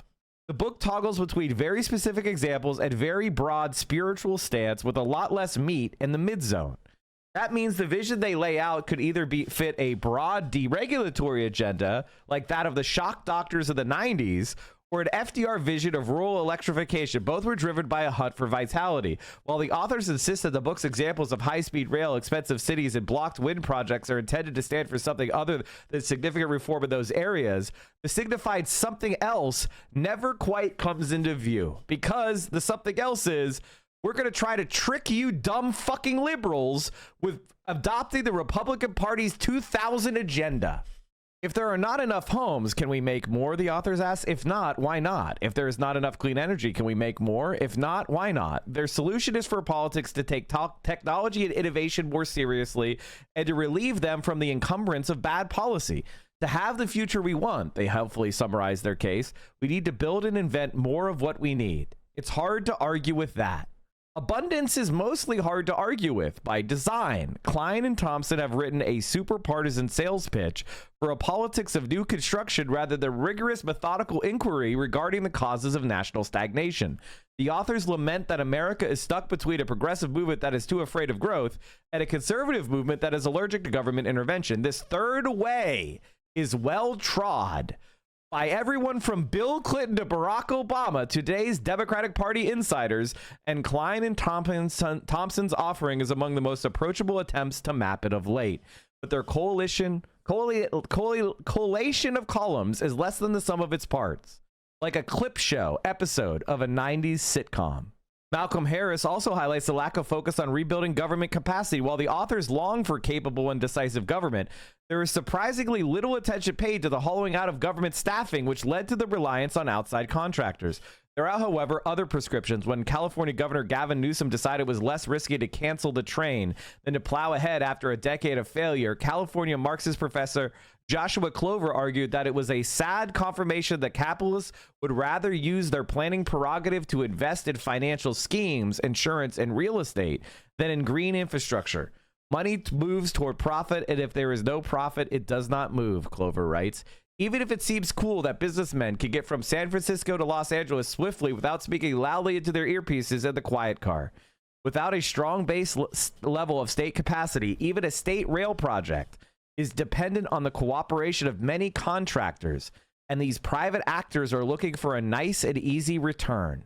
High-speed rail becomes too costly, not because there's not enough steel or labor, but because we find ourselves unable to exercise substantive democratic control over our national resources. Americans can only get a well-planned, transformative high-speed rail network by wresting control of that planning prerogative from the capitalist class. And whatever Klein and Thompson have heard about degrowth, I assure them that communists do want fast trains. In the Financial Times, Jennifer Harris points out that while Klein and Thompson are very attuned to the ways in which government may hamper progress, they overlook how concentrated corporate power creates asymmetries that warp our economy and our politics. Also left unsaid is what an entrepreneur actually building hypersonic jet engines told me at a dinner recently. His path to commercialization runs through the U.S. Department of Defense. His biggest hurdle isn't getting them to call back. DARPA, the must-heralded Defense Research and Development Agency, is doing plenty of that. Rather, it is the necessity of partnering with the so-called primes, the handful of big defense contractors that control our defense industry without being swallowed whole by them. The authors don't give such concentration of power issues enough attention. They plant a utopian vision wherein AI means less work but not less pay. It is built on the collective knowledge of humanity, and so its profits are shared. What the fuck are you talking about? The many lawsuits on this matter suggest otherwise. The problem here is one of power. AI companies have more of it than the individuals and media companies supplying the knowledge. Klein and Thompson's diagnosis gets much right. Their call to build is an important break with the 4+ decades of passively accepting market outcomes, even when they fail us time and time again. But without reckoning with government's failure to balance asymmetries of power that warp our economy and then our politics, their vision will not deliver. That's exactly correct. In a more concrete examination of abundance in practice, Alex Bronzini examines the libertarian governance style of abundance acolyte Jared Polis. Needless to say, he has not unleashed the utopian vision described by Klein and Thompson. If Capital's latest attempt to push the party further to the right succeeds, it may very well wear Jared Polis's face. Asked on X to explain Colorado's resistance to the National Republican tide in 2024, in Colorado, Kamala Harris lost just 1.2 points off Biden's margin. Polis's reply began with a 4-word phrase, prosperity and abundance agenda. It's a revealing response. The Abundance Agenda, a Koch-funded initiative to roll back regulation in the energy and housing sectors, has found in Polis its ideal Democratic messenger. The same network of interests that engineered the free market revolution of the 70s now sees in the Colorado governor their best chance at reversing Democratic Party skepticism of neoliberal orthodoxy. If Capital's latest attempt to push the party further to the right succeeds, it may very well wear Polis's face. It's no surprise, then, that Polis's economic positions often align more closely with Republicans than with his own party. Early in his gubernatorial term, he endorsed a GOP-backed plan to cut income taxes, but was ultimately rejected by the Democratic-controlled legislature. Polis also resisted granting state employees collective bargaining rights and vetoed legislation meant to restrict union-busting practices. The result is an incipient rift with organized labor. Polis's relationship with the state's AFL-CIO can be uniquely tense at times. The same goes for his rapport with his party. On 2 separate occasions, prominent figures of the state's Democratic Party, including its chairman, have participated as speakers in what amounted to an anti-Polis labor rallies. As governor, Polis has overseen 4 rounds of property tax reductions, leaving Colorado with the nation's 48th lowest property tax rate. His ambitions go further. Polis has explicitly called for the abolition of income tax altogether. It penalizes success, Polis explained to his libertarian broadcaster and editor Nick Gillespie. Income is something that's good. And this is exactly what this abundance agenda is. If anybody falls for it, they are a fucking dumbass. What America needs more than anything is state-owned enterprises and government-owned investment. We need to have a collectively owned solar panel fields and windmills owned by the government, owned by municipalities, owned by states to provide high-quality green energy at the lowest possible cost. We need to have social and public housing. Maybe not all public housing, but social, nonprofit, limited equity institutions that build housing and keep it high quality and keep it affordable. We need to reduce the economic rents of land speculators. We need to take fallow and unused state and federal owned land and turn it into high quality, walkable neighborhoods with high quality public transit. This is shit that is never going to be done by the likes of Ezra Klein. All right. There's this new content creator, this new guy that's kind of starting to pop up a lot lately, chat. His name is Gary Stevenson. A few people have been recommending him in the Discord. If you go to the Discord, we have a news sections, a news and content suggestions channel where you can like post videos and stuff to recommend people. So I wanted to check out this guy, Gary Stevenson. talking about his experience as a Wall Streeter or I don't think it's actually Wall Street, but he's in London, a London hedge funder. Stevenson 3 years ago in 2022. At the time, he was a former Citibank trader who was passionate about asset and income inequality. He said things I agreed with, but in a new kind of way, insisting that without massive change, working people would only get poorer forever. All of that informed the first interview I did with him that year. It got more than 1 million views, even though we did it before he'd even finished writing his book, let alone published it. Its title, The Plan is to Make You Permanently. Stevenson published his first book, The Trading Game, A Confession, with Penguin in hardback in May 2024. At that point, his YouTube channel had around 200,000 subscribers. Fast forward to today, less than a year later, and the paperback edition is out. What's more, it's been top of the Sunday Times bestseller list for 6 weeks straight. Been on the tube lately? If you have, then I'm guessing you've probably seen Gary Stevenson basically everywhere. Then there's the fact his YouTube channel has now passed 1 million subscribers. It's gone from 250,000 to 1 million in under a year. But the really crazy thing is that subscriber rate is accelerating. He's added over 300,000 subscribers in the last month alone. In other words, he's adding at least 10,000 subscribers every day. Some days it's 20,000. Meanwhile, on his Instagram account, Stevenson's added 190,000 followers in the last month. So he's a big deal in print media. He's big on his own YouTube channel and big on his own social platforms. He's also pretty big elsewhere too, it has to be said. Here's a short selection of Stevenson's greatest hits over the past few months. We've watched the biggest ever increase in millionaire and billionaire wealth in the history of this planet, immediately followed by a collapse in living standards of the middle class, a complete collapse in the ability of ordinary people to own assets, and nobody's drawing the connection. And unless the general public, your average British man or woman on the street, understands we need to deal with inequality to protect our living standards, to protect our homes, to protect our children, it will be impossible. The reason those predictions were good is because it's the same reason I've got a track record of making correct economic predictions for 15 years. Because I'm good at this. If you don't make money, it's because you didn't hustle hard enough. You need to work harder.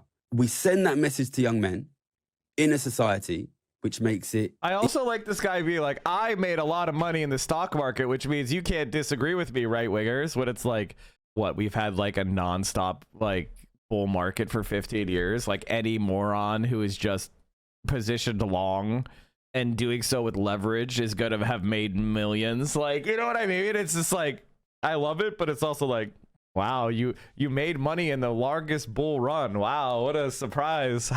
What an incredible abilities you have. Increasingly. But again, I'm not trying to yuck your yum. I'm just saying, like, extremely difficult, bordering on impossible to make money. I've no idea how many languages Gary's book is being translated into right now. But speaking personally, in just the last week, I've had publishers from Poland, Germany, and Sweden get in touch to talk to... Gary's claim to fame was in 2011, betting that interest rates would stay low forever, essentially. Yeah, because we were doing austerity. So we were doing cuts.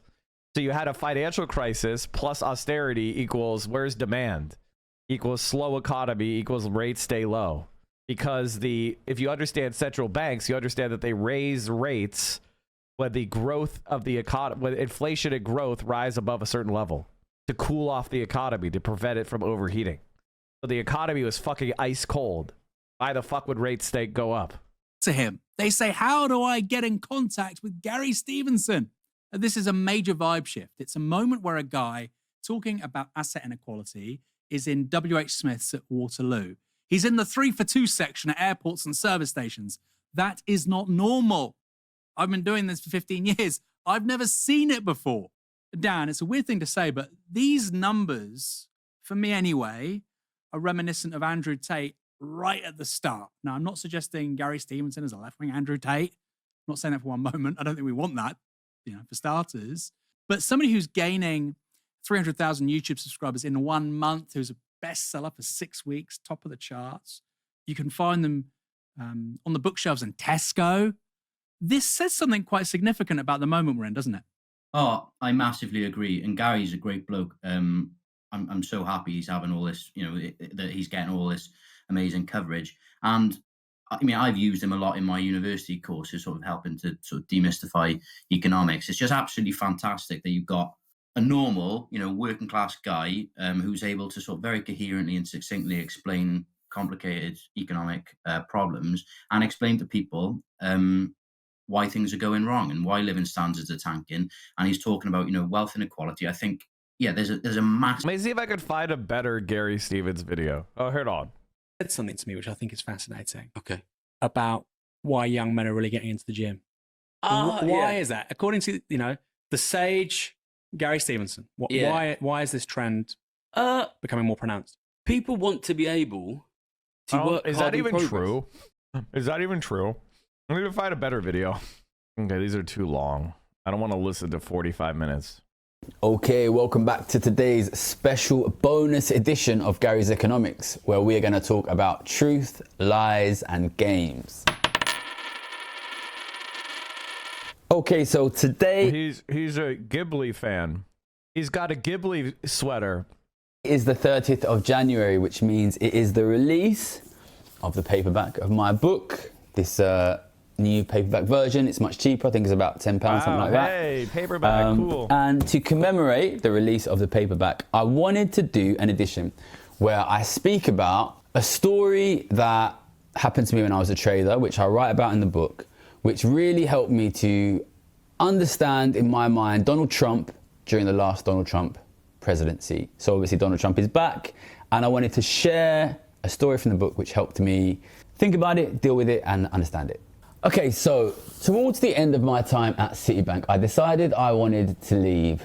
And the opening scene of my book is my boss at the time basically pretty strongly threatening me that I could get in quite a lot of trouble if I tried to leave the bank. That led to the beginning of kind of a crazy period in my life where I was quite frequently threatened by senior management at Citibank.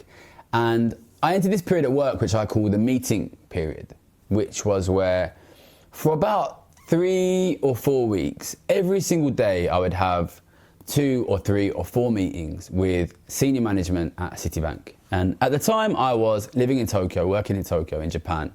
And Citibank is obviously a massive, massive, massive organization. And there's all these different members of senior management. And every meeting would have like a different combination of bank senior managers in the meeting. So one day might be a one-on-one with a specific manager in Tokyo. Then the next meeting might be 4 guys, 1 in New York, 1 in London, 1 in Tokyo, 1 in Singapore. Then there might be a big Zoom call with like 10 guys. And each one of these meetings, what was interesting about these meetings was each one of these meetings, the management would have basically a different kind of strategy of what we're going to do in this meeting. So you might, for example, have a good cop, bad cop meeting. So for those who don't know, you're meeting with 2 guys and one of them just like shouts in your face and then he takes breaks and the other guy says, listen, I want to help you. I want to be on your side. I want to deal with this. But then you might have another meeting where you just have 6, 7 top senior management and beforehand they've decided with each other, what we're going to do is we're just going to be really, really supportive to Gary. We're going to tell him we're behind him. So you would have this like really weird combination of you go into one meeting and a guy would like scream in your face for an hour and you'd go into the next meeting. Sometimes these meetings could be like even directly back to back in the same kind of like Zoom office room and everyone would be like, we love you, we support you. And sometimes you would get this amazing situation where the same guy who had just been shouting at you for an hour was also scheduled to be in the next meeting, which was immediately afterwards. So you'd have a guy stop shouting at you, sit down, turn on this like Zoom call on the big screen, and one by one, everyone, including him, would say, we believe in you, we're really behind you, we really support you. And, when I told Jack about this earlier, he said, it must have made you go mad. But actually, these little weird features were kind of what kept me sane in the period because they were so funny. It was so funny to see this guy immediately switch from like being like a crazy animal just shouting at you to being like a kind of cuddly teddy bear, like just because he's turned the Zoom call on and it's a different meeting. And what this made me realize, and it wasn't just this, it was a lot of things when I was working at Citibank, is that rich and powerful people have quite a different attitude and approach to truth and lies and games compared to ordinary people. So I think most ordinary people, when they are having a conversation with somebody, there is a kind of... This is kind of like... I think this is actually a really important point. I let him cook for a minute because I want you to understand that this is exactly correct. And the thing is, I know all the lies. I know the tricks. I know. That's why I reject them so much, because I know them. I'm not confused. I have experience. And so anybody who has this kind of naive utopian view that these people are like in any way can be corralled in any way but through force is delusional. And when I say force, I mean using state power. These rich fuckers do not care. It's a game of power and influence and money. And they're going to say whatever they need to say from moment to moment in order to manipulate you. That's why dialectical materialism is the ultimate response, because you stop looking at what people say and what they look like and how they posture, and you start looking at what qui bono, who benefits, where is the flow of resources, where is the flow of power, and how do you change that flow, be more equitable.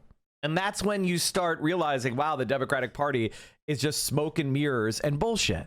And the abundance agenda, you start clearing through the rhetoric. That sounds nice. Yes, I want to have a lot of abundance. Who doesn't want abundance? You can tell it's propaganda and bullshit by the name, abundance. What? Abundance? That's bullshit.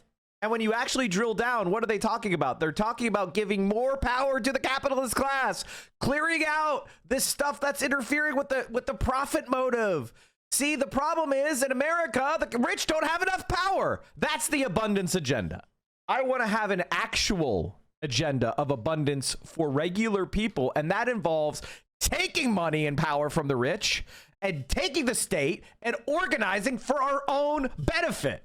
Assumption that if you say something, it is because you believe it, and it is because you think it is because you feel it. That is why you say things. And there's a kind of assumption that people say things because they're true or it's what they think. But a lot of rich people and a lot of powerful people, they don't approach their conversations in this way, especially if it is conversations which have any relationship with money or power or their work. They will often go into a conversation with a kind of a game playing mentality, which is, what is our objective from this conversation? What is our objective from this meeting? So in the case of the story in my book, they didn't want me to quit. So it's like, what is our strategy to stop Gary from quitting, basically? And then you'll go in basically playing a character and trying to think, what do I need to say in order to get the things that I want? What is the optimal choice of words, choice of strategy to try and get the outcome that I want? And because I spent a lot of time at Citibank, working with very rich, very powerful people, you start to realize that this is a very normal way of interacting, of human interactions in this world of rich and powerful people. And for that reason, when Donald Trump came into power, I was not really surprised at all by the things that he said and the way that he behaved. So Donald Trump, and of course we've also got Elon Musk now in this new administration, they both tend to do this thing of saying an awful lot of things. They say we're going to do this, they say we're going to do that, and sometimes the things that they say seem crazy, and you get people in the media saying, oh my God, if they do that policy, how is it going to affect us? What's it going to do? And then what you would often find in the last administration is he would say we're going to do this thing, and then like nothing would come of it. There would never be any actual policy or ever even any attempt at a policy. And this confused people because a lot of people assumed that if somebody like Donald Trump says, I want to do this thing, or I'm going to do this thing, that means that he wants to do this thing or he's going to do that thing.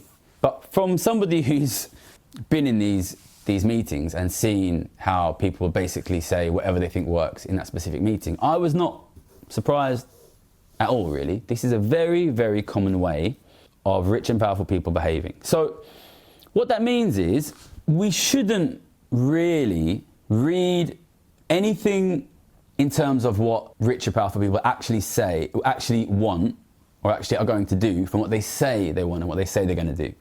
When rich and powerful people say something, really more than anything, it tells us something about what they want us to believe. And this also explains often why what people say is so odd to what they do. For example, you've got the Conservatives who continually said they were anti-migration and yet enormously increased the number of legal migration into the country. You have Elon Musk, who again is trying to fund anti-immigration parties and yet is trying to increase immigration of many kinds into the US. When these rich and powerful people speak, we should always be asking ourselves, fundamentally, at the very heart, what do these people want? And in the vast majority of cases, what rich and powerful people want is more wealth, more power, not just for them, but also for their kids. So a few years ago, when Vladimir Putin invaded Ukraine, I won't lie, I was surprised. I'm not a Putin expert. And I was surprised he did that because I thought immediately, he's already super rich, he's already super powerful. That jeopardizes his situation, it jeopardizes his future. Why would he do that? And the first thing I did was, I went onto Wikipedia, I looked up Vladimir Putin. I wanted to know how old he was, does he have any kids, does he have any sons? And that is because I understand that most elderly, wealthy, powerful men are primarily concerned with successfully transferring their wealth and their power to their kids. And in many cases, they're focused on getting it to their sons or one particular son. And I think this is the way that you can primarily understand people. Yeah, it's feudal. It's neo-feudalism. Like Musk, people like Putin, people like Trump. You need to understand their motivations. What do they want? Money is not a real resource. Okay, money is not food, money is not housing. Money is a competitive resource. Money is a distributional resource. Money is the resource that we use to determine the allocation of the real resources. If rich people get an enormous amount of money, they will use that money to buy the things you need. They will outcompete you and your children for housing. House prices will go up. Your kids will not be able to afford a house. That means they will rent for longer. That means they will have to borrow money from the rich to buy houses. They will pay more interest, okay? Once the rich have more assets, inequality will be higher and they will start to use more of the consumption goods. They will use more land, they will use more food, they will use more energy, they will use more goods and services, and you will get less of these things. Listen, I know economists don't talk about inequality much. That's the reason why I am a multi-millionaire and most economists are not, because I made my money by understanding that inequality hurts the economy. That's such a good thing to say. It's turning it on its head. It's like, are you a multi-millionaire? How'd you make your money? Like, you'd just be like, I analyze the economy better than you. And then forcing the economists to have to reckon with that, even though it's bullshit, by the way. It's luck. It's gambling. You know, it's like, I picked the winning lottery ticket. I'm wiser than you. It's bullshit, except if you're a right-winger. They have to pretend that he figured something out. The market has selected him as a genius. Not watched it yet, and you don't understand the argument I've been making for a long time, that inequality hurts your living standards, I really recommend you watch the first video on this channel. My girlfriend wants to know where you lived in PA. I don't know why your girlfriend needs to, you ask on behalf of your girlfriend. The answer is I lived in Central PA, Eastern PA, and Western PA at various times in my life. So I'm familiar with Harrisburg, Pittsburgh, Philadelphia, and the Lehigh Valley, and a little bit of Erie and the Wilkes-Barre area, Wilkes-Barre-Scranton. The answer is, if you're in Pennsylvania, I probably have been where you are. Where in Pittsburgh did you live? I lived in Shadyside, the East End. This channel because I saw at the beginning of COVID that governments were going to give out enormous amounts of money. That money would go to the rich and that would cause a collapse in your living standards. That has happened. I predicted that in June 2020 because I understand that inequality affects living standards. Of course, the distribution affects living standards. Donald Trump will oversee a massive cut in the tax of rich people, and that will make your living standards worse. That is how I know that Donald Trump will fail in the economy, for the same reason I know that Keir Starmer and Labour will fail in the economy. Because both of these governments Both of these leaders, despite in theory sitting on opposite sides of the political spectrum, will oversee a continued increase in inequality, which will lead to a continued decrease in living standards.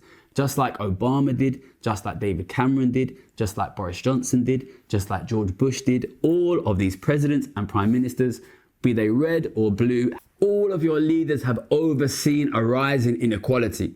And that is why your living standards are falling, and that is why your kids and your grandkids will be poor. The message that I want to give here is stop worrying about all of this red, blue bullshit, okay? It's red, blue, and every single time you get poorer and your kids get poorer and the politicians and the wealthy people who fund them get richer and richer and richer and richer. Stop arguing about the right-left bullshit and start protecting your resources, start protecting your wealth. Follow the money. Follow the money. Who is getting richer? Who is getting poorer? By the way, like, I hate when people do this, and I think it's a dumb fucking play, to be honest, which is the idea of like, oh, stop with the left, right. And I think the reason is because it's stupid, but it's stupid people shit, right? It's for people who don't know what left, right is, which just so happens to be 90% of people. So we're basically pandering to the dumbest fucking 90%, which is most people, unfortunately. So it's like, people just fill in random shit for left and right. It's like, it's literally random. Literally random. We have no idea what that, they have no idea what that fucking means. That's fine. You want to say that being class conscious is not left, right? Fine. Whatever. Whose taxes are going up? Whose taxes are going down? Who is finding it harder to buy a house? Who is buying 10 or 20 houses? Follow the money. Look at the distribution. This is what matters to protect the financial position of your kids and your grandkids. Listen, I think the one single only good thing to come out of this war in Ukraine is that the government turned around and suddenly decided it wanted to tax So I've been people. like A very thinking, specific subset of rich people, which is Russian billionaires. And Roman Abramovich, who of course owns Chelsea Football Club, he fucking paid it. Because you cannot put Chelsea Football Club in a bag. You know, I think that idea rests on a perception of rich people as if they are guys with like a massive bag of cash. Okay? Rich people are rich because they own your houses. They own your house. They own your mortgage. They own fucking Tesco's down the road. They own the skyscrapers. They own the fucking windmills. They own the oil rigs. They own the fucking land that makes the food. They are rich because they own real assets. In this, they're rich because they own this country, and they can leave if they want. The country will still be here, and we can tax the assets where the assets are, which is here. You know what I mean? You know, Jeff Bezos owns Amazon, but Amazon sells to the UK, to the US, to Europe, to Japan. You know what I mean? You know, these guys can't just all move to the Cayman Islands. The assets are in the world. You know, they own real things, and we can tax those real things. You know, ultimately, it's a question of, do you want your country to be owned by people who pay tax or people who don't? This is exactly right. Now, it's not quite this simple for a variety of reasons, right? Because rich people could do what's known as a capital strike, where they coordinate to target a single state or entity as a way of attacking its economy so they could discredit a government that is opposed to the interests of the capitalist class, which is what they will do.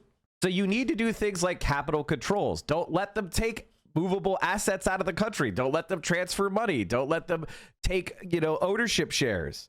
Like, you have to actually, you know, he's right, but, you know, as long as you're willing to fight the capitalist class with any means necessary, then yes, you could contain them. Yes, you could bridle them. Yes, you could control them. The Chinese, they're very comfortable doing that. So the capitalist class of China, if their wealth is from China, they're fucked.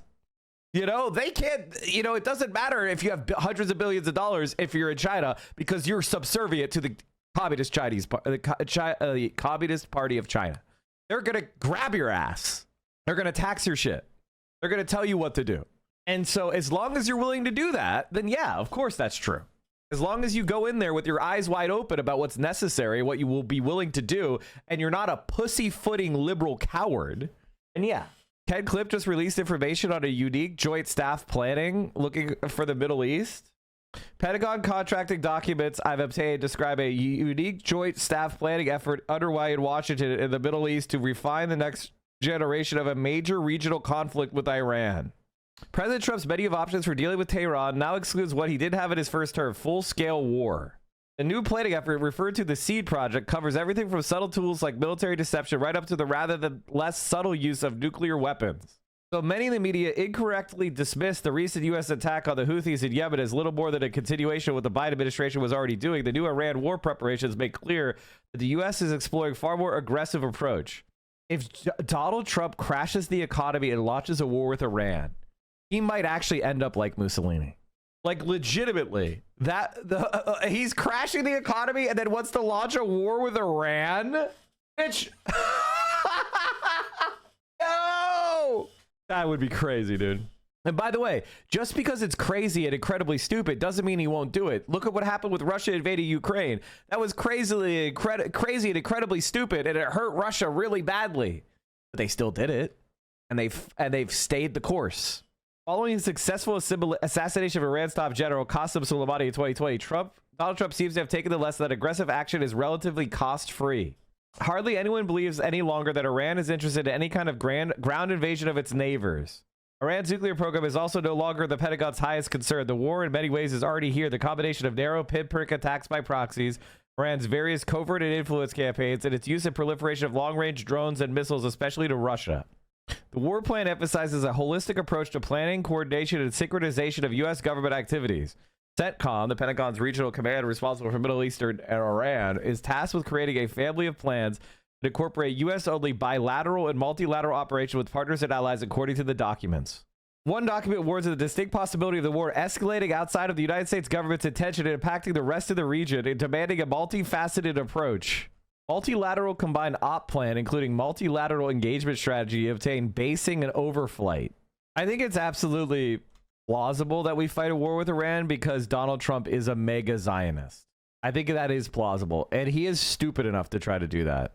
I have not heard a single American say they want another war in the Middle East or anywhere else. Not one. All I've heard is a loud cry demanding our government and its leaders put America first. I don't support going to war on behalf of other countries. I support peace and fixing our own massive problems for our own people. It's literally my job title, U.S. Representative. Marjorie Taylor Greene. She may be dumb as fuck, but like, this is much closer to what the grassroots of MAGA wants than fighting a war with Iran. I know that MAGA cultists seem like they would do whatever Trump wants, but you have to understand something, that if they do fight a war in Iran, all but the most hardcore, of MAGA will fall off. It'll be the greatest. You know what will convince, MAGA Gen Alpha and Gen Z kids that maybe Republicans suck? A war where they have to fight. Fighting Iran. Like, we struggled to fight Iraq. Fighting Iran is like 10 times harder than fighting Iraq. It's a bigger country, larger population, more mountainous. It's been preparing longer. It has a much, much, much, much, much more elite and dedicated core of soldiers that are interested in fighting, but basically make what happened in Iraq patty cake. I can't find a single good video or article about the Millennial Challenge and how the U.S. got destroyed. Is this being suppressed? I actually should make a video about that. Maybe you should also check out her seemingly perfectly timed stock buys into defense industries always just before conflict breaks out in the Middle East. Oh, did she do that? No one supports war in America. There is only one parasitic lobby that is pushing our government to fight their wars while they commit genocide. Oh boy. And this is what this is what I've always been worried about. This is what I've always been worried about. As Ethan Klein's claims he's against anti-Semitism, the real anti-Semitism has always been on the far right, not on the left. The left is the most pro-Jewish population in America. But if you make criticizing Israel from the left illegal, which is what they're doing, the only place that criticism of Israel will remain is in the far right, with actual anti-Semites. With actual neo-Nazis. That's what Ethan Klein is contributing to. Which brings us to one of my favorite channels and content creators on the internet. His name is Bad Empanada. And I disagree with Bad Empanada on a number of topics. But I want you to understand something, chat. I don't care. I don't care. Where Bad Empanada and I disagree, you know what my feeling is? Humility. My feeling is he's probably right, but he shouldn't say that. My feeling is I want to prove you wrong. Like some of the things I disagree with him is his opinion of the American left. He's probably right about the current American left, but I'm not going to give up. And I feel like some of his arguments can kind of put people into a kind of self-defeating spiral of pessimism. But it doesn't mean he's wrong. What is my final thoughts on Gary Stevenson? He seems interesting content creator. I think I would happily work with him to build a new left-wing movement. You know, he seems like he's an intelligent guy, and I like the fact that he made a bunch of money in Wall Street so he could hold it over the heads of every right-wing content creator and be like, I understand markets better than you. I got rich from it, which is just like the ultimate like own for any right-winger. I'll be looking into him more. Because I didn't know about the H3 podcast and shit. Well, the only thing I'd ever seen about the H3 podcast was Ethan Klein saying that women are to be conquered, implying that like it's natural for men to rape women, which was interesting. And aside from that, I knew nothing about it until this whole Palestine-Israel thing. So everything that I've seen of the podcast, it's like they cover like Justin Bieber relationship paparazzi shit for like 5 minutes, and then the rest of the podcast is Ethan Klein like pointing to people who he wants his audience to harass and doxing random people. Literally nothing but that. It's like a interactive, organized mass harassment / doxing experience and nothing else. Like he dedicated his entire last episode to telling people to go and harass Matt Lieb, who is a member of a show that I control called Good Mythical Morning, and like trying to get him fired, which isn't going to work because I own the show, Ethan. His entire episode, apart this, you know, regardless of the title, it was like half of it at least was dedicated to telling his fans to go and harass Matt Lieb and the owners of Good Mythical Morning to get him fired from the show. They had this random Ukrainian crew member who they hired just so that they could have a token Ukrainian to say bad things about Hassan, do like a 15-minute long segment talking to Hassan Piker. Then Ethan watched a clip, and I'm going to show this, of one of his fans tracking down the Twitch CEO, Dan Clancy, in real life and harassing him on Ethan's incitement, one step away from like an actual physical attack happening at his incitement. And Ethan Klein watched this clip as if it was something positive. Like this is something commendable, rather than him literally doxing people on his podcast. Like if anyone else was doing what he was doing, they would be banned from YouTube already. But, you know, he still has a little bit of good grace, clearly, with like the YouTube staff. So they're clearly holding him to a different standard. So they're just letting him do this shit. Even though it's like, literally, like this person was right behind the fucking guy, behind him, tracked him down in real life, got behind him into a position where if she wanted to, she could have killed him. She could have attacked him. This is the sort of thing that Ethan Klein has been attempting to incite this whole fucking time by running a podcast that cannot be described, because they don't do anything else, basically. It's a bit of celebrity gossip in order to pretend their podcast has a point, and then pointing out people for his fans to harass. And this is the result. And he praises this behavior. All right. He praises it, which will result in more of it. All right. First of all, I don't know where this was taken, but someone was next to Dan Clancy at some kind of event and did some journalism on him. They journalized his ass. Journalized? I want to say this person who approached him publicly was very professional, in my opinion. Yeah. She asked him direct questions. He answered, and then when he answered, she said, "Thanks for your time," and walked away. I do not want people harassing anyone in public, right? Like, that's what this fucking was. Someone harassing him on your incitement and then posting a video of it for your approval, which you then give them. This is literally like organized real life harassment at this point. He's the CEO of a company. He's a public figure. He should be accountable for things that his business is doing. But this person did not harass him, in my opinion, and I don't think people should harass Dan Clancy. Your entire show is organized harassment, organized interactive harassment. Oh, Clancy. Dan Swerdlove's another story. Mm.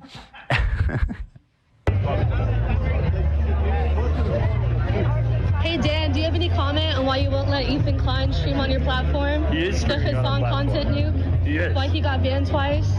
It got reversed. It got reversed, but it was like it was not an automatic ban. Do you have any comment on that? No comment. No comment? All right, good to know. Appreciate it. Dude, I feel so uncomfortable. The fact that he responded so fucking fast. He really knew. Yeah. What He was up like, there. boom. Yeah. Like, yeah, I mean, obviously. He didn't even have time to like feign like, oh, yeah, I'll have to look into that. I don't know. What do you mean I didn't even have time? Like, he's approving of this behavior. Then he has like, what is this? It's like a 40-minute long segment trying to incite like Matt Lieb getting fired. And he's done way worse than that. Like, he's gone after random fucking people live on his stream, like, who just leave mean comments on his Instagram. Not even like comments that could warrant it, like, you know, a death threat or like actual like racial slurs or some shit like that. What the guy did that caused him to dox them and their family, which resulted in H3H3's fans, obviously exactly as Ethan wanted, harassing the guy and sending death threats to his minor sister, his child sister, and his mother. So here's where I covered this 2 weeks ago now. This is like every podcast for him is like Ethan either points to creators who he thinks his fans should harass, or he like points to like random people, totally random people, and he tries to incite harassment on them. Man, I'm being obsessed with you guys when you only had 15K subs. Glad that's behind me. Enjoy hell. This guy's for real. Joe Coop. Look this guy up. Enjoy hell. He commands his fans, look this guy up. Here's his real name. Look this guy up. Then he goes to his Instagram. What did he say? I used to be obsessed with you guys, and I'm glad that's behind me. You're going to hell. Go to hell. I mean, okay, great. Nothing wrong with that. You know, he's insulting you and saying go to hell. Something that people commonly fucking say to people they don't like. Nothing even remotely worthy of like doxing or like, you know, singling him out for harassment. But what Ethan does immediately is say, Joe Coop, look him up. Anyone, let's see if I know. This is Steeler Klein. It's behind me. Enjoy. It's on his Instagram, on his fucking podcast. Like, what the fuck kind of podcast is this that you would do this on it? What the fuck? Hell, Joe Coop said. Let's start David. Here he is. If anyone, let's see if I know. Can I identify? Let's see if I can identify him. Like, it's the same shit I said in the moment. I'm just repeating myself, as you can see, because it's so fucking obvious what he's doing here. Just fucking said that. If I did this, I would be permanently banned, no questions asked.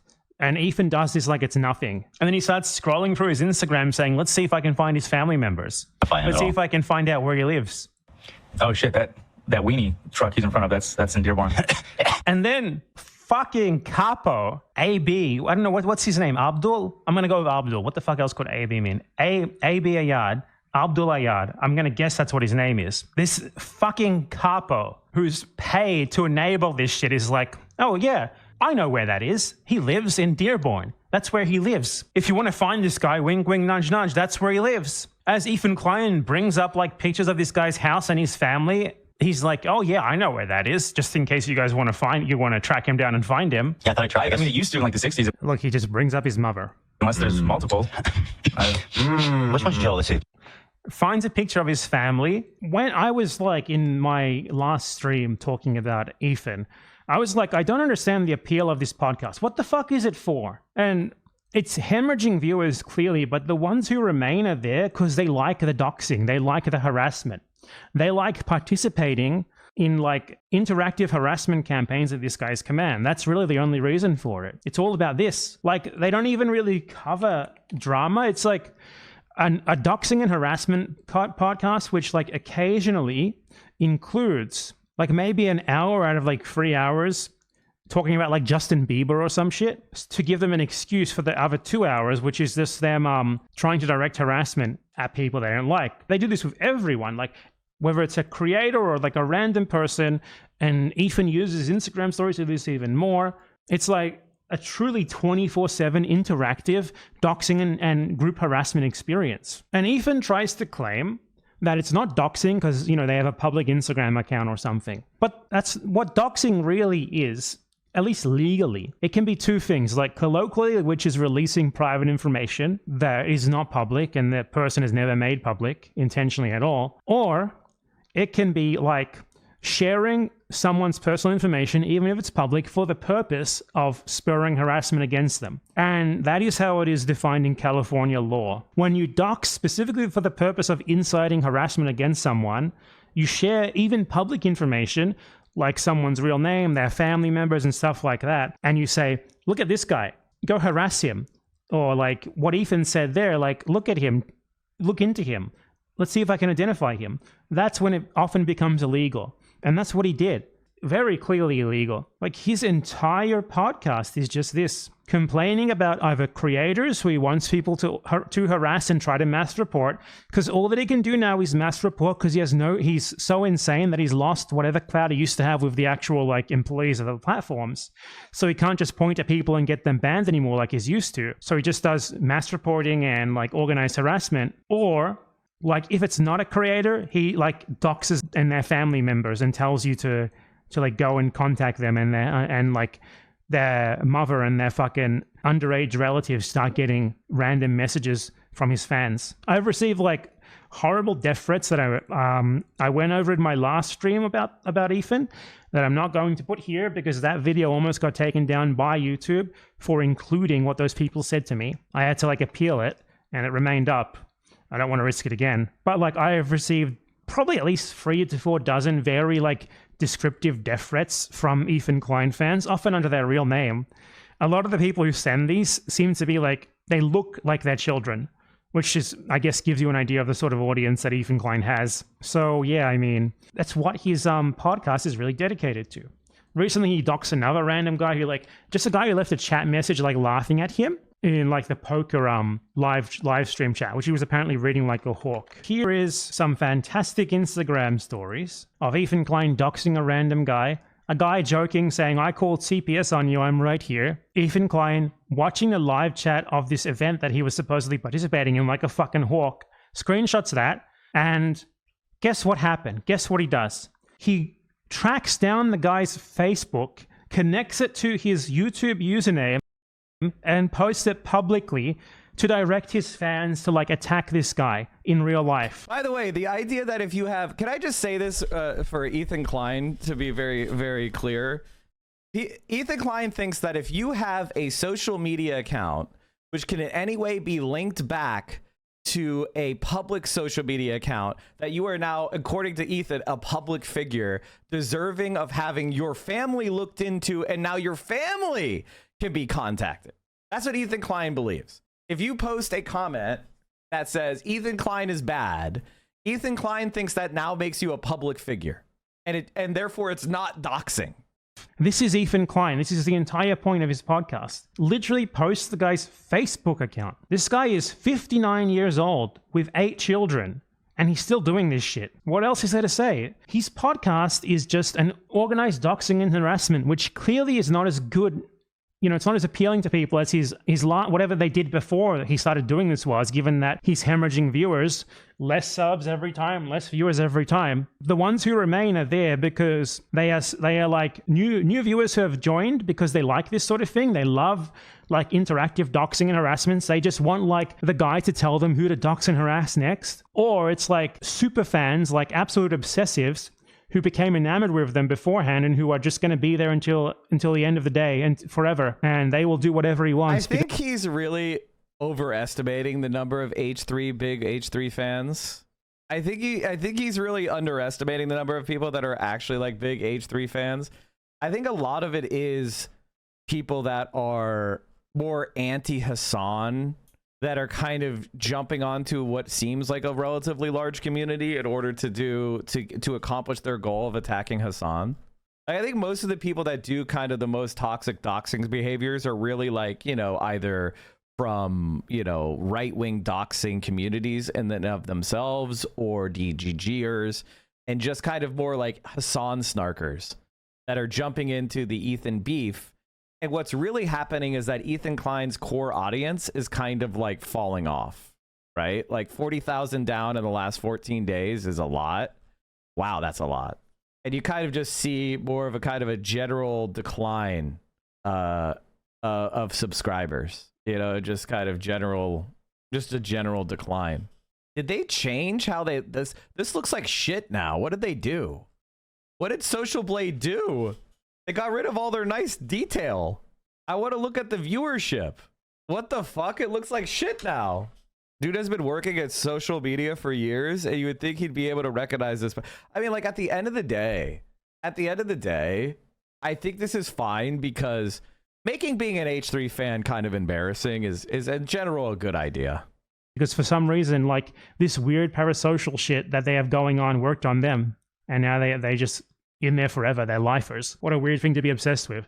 Anyway, that's what the H3 podcast is. It is the H3 podcast is the doxing and harassment podcast. It's just Ethan Klein points. They had a subathon last Monday and got 13,000 new members. That's it. At people and telling his fans to harass them, like to write emails to their Hassan has like 70,000 subscribers right now. 13,000 subscriptions is nothing. Like, Hassan is 70,000 without doing a fucking subathon. If Hassan did a subathon, he'd get 100,000. He got 26K last year. Oof. I wanted to see his, like, why does this look like shit? They used to have a chart where it talked about the views over the last month. And they used to show that. Yeah, see, like, February he had 9,000. And that's with all the drama and attention of the drama. He had a slight uptick. But he's just been, ever since October, look at that. It's October of, it was literally October, and the fall off has just accelerated from there. That's crazy. So he got a bunch of views from his like drama slop of like, oh no, him crying about the idea that we called CPS with no evidence whatsoever. He got people to click his channel. Embarrassing. Views are down 8.7 million from the last 90 days. Down 30%. And congressmen or whatever, like, it's just endless fucking targeting of people who have criticized him or like joked about him or insulted him or said anything that doesn't like, telling his fans go and harass this person, or telling his fans like, and you know, obviously his fans go and do it, or telling them like, go and get this person deplatformed, go and get them fired. And the fact that this is on YouTube, he's just doing it openly on YouTube. Like, what the fuck is going on here? And honestly, obviously he's being given special treatment. But if I was doing this sort of thing, if I did this sort of thing even once, I would get banned instantly. Not that I would want to do it, because what the fuck kind of content is that? Like, you just fucking direct harassment at people all the time. You're not even critiquing them, not even responding to them, just telling your audience that they're bad and directing them to attack the person. Like, it's one thing if you talk about someone and you criticize what they have said, and this spurs harassment to them. But Ethan Klein doesn't do that. Ethan Klein outright tells his fans to harass people in no uncertain terms. He outright tells his fans to help him dox them. He does dox them. And he does it for no purpose aside from driving harassment towards them. And it needs to be actioned by YouTube, obviously. This podcast is dedicated to doxing, harassment, and nothing else. And it's fucking insane that... Nothing's going to happen until it becomes a scandal. Until Ethan doxes or harasses the wrong person, and there's like actual attention drawn to it. Whether somebody gets hurt because of someone that Ethan Klein is like stalking, or somebody, you know, hurts themselves, or, you know, there's a story that can be told about Ethan. So Ethan's just going to keep doing this. He's obviously given special treatment by YouTube. There's no doubt about that, where they basically don't apply the rules to him. It seems that this is kind of common in YouTube, that they have some sort of like problematic creator program where some people just don't have to follow the rules. It just gets by. Like, what the hell is going on? Ethan Klein has been like adamant that he has I think we watched this already, right? We watched the Ethan Klein files already, right? Yeah, we did, I think. All right. Okay, we made fun of Asmongold. Bernie Sanders has something he wants you to hear. My lead source tonight is the independent senator from Vermont, Bernie Sanders. And Senator, it's great to have you here, because you issued your own rebuke, as I'll call it, and basically said that you think President Trump needs to turn off Fox News and, quote, read the Constitution. You know, the guys who wrote the Constitution back in the 1790s were nobody's fools. What they wanted to do is have a separation of powers between the executive, the legislative, and the judiciary, so that one person could not assume enormous power. And what you are seeing right now is a president who is authoritarian. He just attacked the media the other day. I think he called CNN illegal, because I gather that now and then you criticize him. He is trying to encroach on the constitutional responsibilities and spending powers of Congress, and now he's going after the courts. Look, if somebody is a corrupt judge, that person can and should be impeached, but not because you voiced an opinion. That's why these guys have life terms. I just realized something, chat. We're 4 hours into the stream, and I forgot to shill. We're 4 hours into the stream. I forgot to shill. Holy shit. I recently came across Huss's content, was confused when he critiqued Asmongold on his bullshit, but then also greatly critiqued Noah negatively on his latest vids on Ethan. Hutch is a Destiny orbiter. He's basically a brain dead moron who is trying to get Destiny's audience to follow him. So he just kind of adopts what Destiny is saying, but repeats it. And he tries to be like one layer removed from Destiny. He's very stupid. He owes me $1,500 because we made 2 bets in the last 4 years. The first was that I bet him that Joe Biden would not be the president in January 21st, 2025. And I also bet him that, what was the other thing I bet him, chat? Fuck, I forgot. Trump would go to jail. Yeah, I bet him that Trump would not go to jail before the election as well. And lo and behold, what a surprise, surprise. Biden wasn't president and Trump didn't go to jail. I win. He owes me $1,500. Now, he welched on the bet and blocked me. Shut the fuck up! You're stupid! Okay, I was a little unhinged there. That was yesterday. Anyway, chat, if you enjoyed the content, please consider supporting me. And can you give me the money that Hutch owes me? I would really appreciate it if all of you got together and said, here, Mike, here's the $1,500 that Hutch owes you. Here you go, Mike. You deserve that $1,500. You won the bet. And then you should all go and try to collect. Try to collect the money for the bet. And then ask him, did Trump go to prison? Did Biden win the re-election? Did Trump go to prison? Did Biden win re-election? And he'll be forced to scream, I didn't actually make the bet. I backed out. I backed out. That's his argument. His argument is that he didn't actually make the bet. He backed out. That's his argument. And I was like, I was proceeding as if we made the bet. So I think he would have taken the money if I lost. But now that I've won, so he free rolled. Never make any bets with Hutch. He's a Welsher. He tried to free roll me. In case you want the proof, here's our DMs. Would you be, he messaged me, you'd be down to take me up on $1,000 bet that Trump ends up incarcerated after all these trials. I said, basically the bet was for Trump, for prison for Trump for 30 days or more before January 21st, 2025. You win $1,000. If not, I win. So here's him messaging me, and then here's me telling him I accept. And then this was the other one. So the bet is, if Biden wins the 2024 presidential election, if he does, you get $500. If not, I get $500. Assuming he runs against Trump, yeah. He's the incumbent. If he's not president in 2025, I win the bet. I'll accept a $500 bet with those terms. Those are there it is. There it is. Right there. Clear as crystal. By the way, November 7th, 2021, I said Biden wouldn't win re-election. Why did I say that? Because I knew they weren't going to pass Build Back Better and that his legislative agenda was dead. So I knew that he hadn't done enough in order to provide meaningful change to the American people. So I knew he was going to be extremely unpopular in 2024.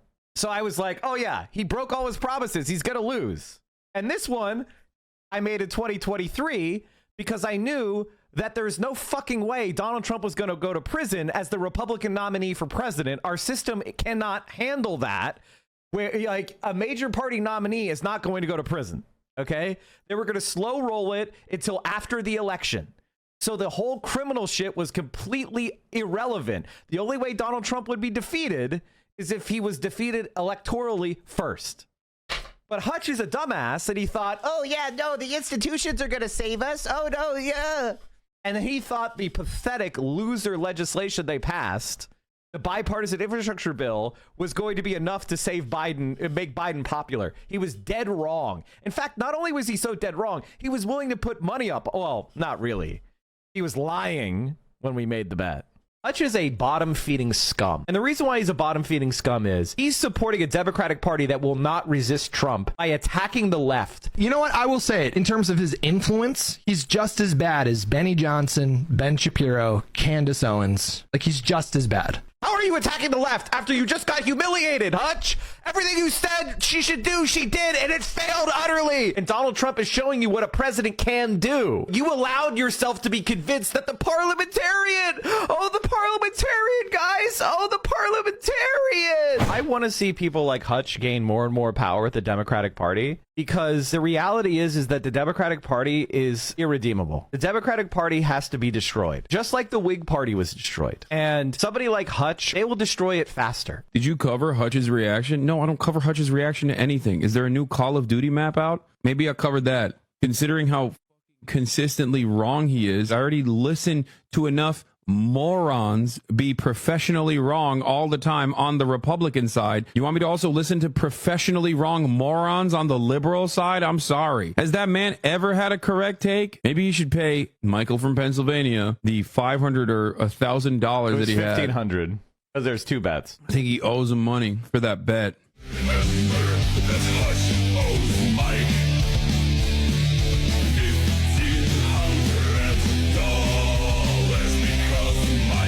Was fucking right. Oh my god, that was such a good clips from PA. Holy shit. Legendary clips from PA. If you are not following clips from PA and you're not commenting and liking and resharing and reposting that, I mean, at a certain point, what are you even doing? Creators for Palestine raised $1.6 million. That's fantastic. Literally negligible. They've received billions of fucking dollars. By the way, chat, oh my god, we have a hype trade going on. We have 25 seconds left. The top sub gifter, the top bit donor, we're 8 subs away from the sub goal. Listen, I know we've been killing it the last few months on the subs. I really do appreciate it. But if you like this type of content and you want to see it and continue to grow, then I urge you to subscribe. We need more pugilistic leftists who are not fucking radlibs and whiny radlib babies and bitch-made liberals. We need actual people. And by the way, I want you to know something. I am extremely pragmatic. That's the thing about me that may be surprising. I am not a purity tester. I am not an ultra. I'm extremely pragmatic, which is why I have the position I have. It's not because I'm a purity guy. It's because I'm an effectiveness guy. And the Democratic Party has made it very, very, very, very clear they want nothing to do with any kind of progressive change, any kind of redistribution of wealth or power, or any time of redress of social injustice, economic injustice, environmental injustice, you name it. They're a warmongering party of neoliberalism, and that's that. And if you do not agree, you could fuck off and die. He's a serial bet loser. I think Trump is going to retake the lead. Kamala started playing prevent defense with too small a lead by having her surrogates tell everyone how pro-business she is. She accidentally gave up the mantle of change candidate. That's what's going to decide this election. Jank Uger is right. Good analysis. Would you like to bet money that Trump does not take the lead? Oh my God. Bro, pay your bets before you make more bets. This is why, chat. This is why bookies had to go around and break people's legs, right? This is why bookies went around and broke people's legs, because gambling addicts would just go around and place bets with every bookie and then never pay. And they would collect when they won and not pay when they lost. And so this is why in organized crime, they would break the legs of people who made bets and didn't pay. Because they're just gambling addicts and they'll go around betting with people and they will just take their money when they win and then they'll disappear when they lose. Hutch, pay the fuck up. All right, what was that other thing we were watching? Oh, this. A good thing. They've received billions of dollars. He's talking about Palestinians, I take it. Has $1.6 million had an outcome on anything happening in Gaza? Absolutely fucking. Has it helped people? Bernie's healthcare plan is well to the left of European countries. Good. Who gives a shit? We're the richest country in the world. Of course we should have better healthcare than Europors. What the fuck are you talking about? America's military budget is well to the right of Europe. Who gives a shit, motherfucker? You pay money. You are rich. We can afford it. And by the way, we would save money with Medicare for all, according to the CBO. $500 billion a year. It would cause deflation because we'd get rid of a bunch of make work bullshit jobs. And you think I'm lying? Medicare for all saves $500 billion a year. Fact check. Medicare for all would save the U.S. trillions. Public option would leave millions uninsured, not garner savings. A recent study by Yale epidemiologists found that Medicare for All would save 68,000 lives a year while reducing U.S. healthcare spending around 13% or $450 billion a year. Keep that in mind as Hutch attacks it. What a dumb fuck. Bernie's populism is literally the status quo of Europe. That's not even true, though. Bernie's healthcare plan goes well to the left of European countries. Getting rid of private insurance, that goes way further than what Europe does with Okay, first of all, there is no Europe does. There are European nations, you unlettered fucking moron, dipshit, idiot, fucking loser, fucking idiot. There isn't just European countries. There are different European countries which have different policies. Some have what's known as an all-payer system. Some have a single-payer system. And some, like, for example, the UK, have the National Health Service where all doctors and nurses are government employees. There is a multitudinous system. And by the way, the all-payer systems, before you get too excited, they have extremely highly regulated policies. There's like 3 or 4 insurance companies. They're highly subsidized. They're basically controlled by the government. That's how Israel does it. And guess what Israel covers? Israel covers abortion. Israel covers IDF. Excuse me, not IDF, IVF. Not the IDF, IVF, in vitro fertilization. That's what's covered by Israel. Israel covers abortion cover. They have abortion coverage. They have reproductive health care coverage paid for by your tax dollars. So shut the fuck up, you goddamn idiot. You don't know what you're talking about. with their healthcare. Populism is I understand why it's attractive. I think I do. You know, populism really. God damn, he's so stupid. Bro, you talking like there's no just word. Like, it's so funny to have this total incompetent and Rube say that he doesn't believe in populism. Why are you talking then? Why? Are you a healthcare expert? If you believe in expertise and technocracy, why are you talking, dummy? You're the COD guy. Are you fucking stupid? This is like watching a trad wife influencer talking about how she doesn't think women should be able to vote or have political opinions. Then shut the fuck up. Really connects with people, really clicks with people, because it gives you a very clear kind of like black and white. This is the bad guy. We're the good guys. And unfortunately, and I must acknowledge, unfortunately, populism might be what the Democratic Party needs right now. So that's what I told you years ago, Hutch. Bend now and kiss my feet. Bend down, kiss my ring. Kiss my ring. I'll hold open the butt cheeks to make it easy. But you better shave your mustache first. I mean, like, literally, and I just can't understand how this guy has the ability to speak without, I mean, it's just maybe crazy. I just need to make a little bit of a devil's bargain with it, you know? Maybe I just need to just accept, like, okay, maybe this is the way forward. Wow, I can't believe we want to have a friend-enemy distinction between private health insurance companies and the American people. Oh my God, can you imagine living in a world where we have a politics where we hate health insurance profiteers? People who make money for denying claims or making claim or doing like bureaucratic slowdowns or denying of necessary treatment? Can you imagine if we got rid of those bureaucratic middlemen? Oh my God, that would be so terrible. Could you live with yourself, Hutch? Could you live with yourself, Hutch, if we save 68,000 lives a year? This is what I'm talking about. Like, this is one of the things where I'm censored, right? Like, I think that if you argue in favor of killing 68,000 Americans a year, you're a mass murderer. You're a genocide apologist, and you should be arrested. That's my honest to God opinion. I think in a just society, anybody arguing to kill 68,000 Americans a year should be arrested and given intensive mental health treatment. That's my honest to God politics. Sure. Has it helped that would make an outcome, wouldn't it? Actual like movement? No. Like raise money. That's good. That's the easiest thing you can do is just give money, right? Good. Let's talk about real activism. Let's talk about enacting meaningful change. You mean protesting Kamala Harris and telling her to change her position on Gaza? We tried that, Ethan. You were against it. You can't raise money. You can't protest. You can't withhold your vote. By the way, I gave more money to Palestine than Ethan did, and I'm a lot poorer. I gave 10K. Ethan gave 6.5K. Isn't that sad? He's a multi-millionaire. Sean DeBlack said it best. If you put together a compilation of all the times Ethan expressed support for Palestine, it would still be shorter than any one of Ethan's N-word compilations. Bro, devastatingly true. He talks because he enjoys the sound of his own voice. That's it. I mean, that's the worst part of Ethan.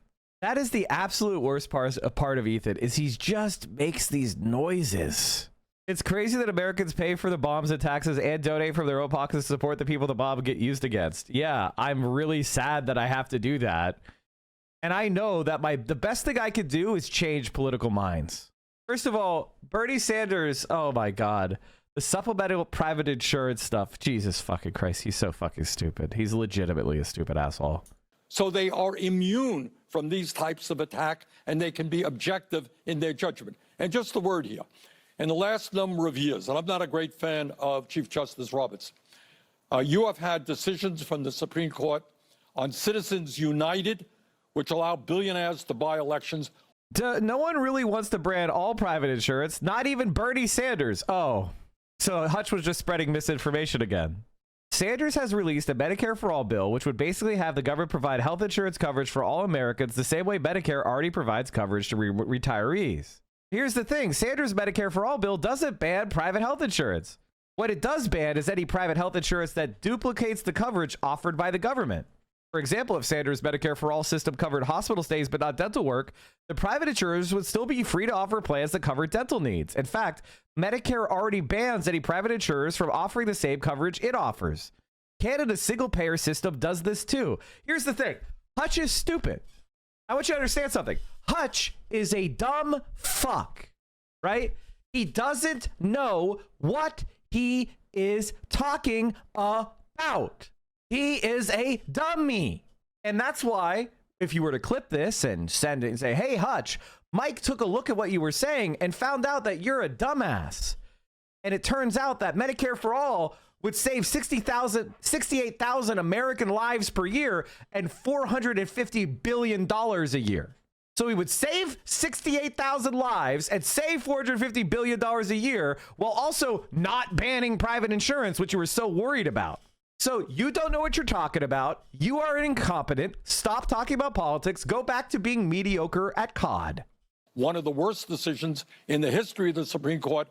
You didn't see a whole lot of people saying impeach Roberts and members of the court. You had this horrible decision on Roe versus Wade, taking away women's rights to control their own bodies. Again, we live in a society of rule of law. Supreme Court has its power. Judges have their power. And it should frighten every American, whether you're conservative or progressive, that you have a president who does not respect our Constitution and wants more and more power for himself. Very dangerous. What does it say that the Chief Justice, who, that's a great point, you have also criticized decisions that the Supreme Court has made with John Roberts. His default position to be against anything he's perceived as leftist. He's too dumb to look at facts. He'll just make them up if he has to justify his position. Yes, he learned it from Destiny.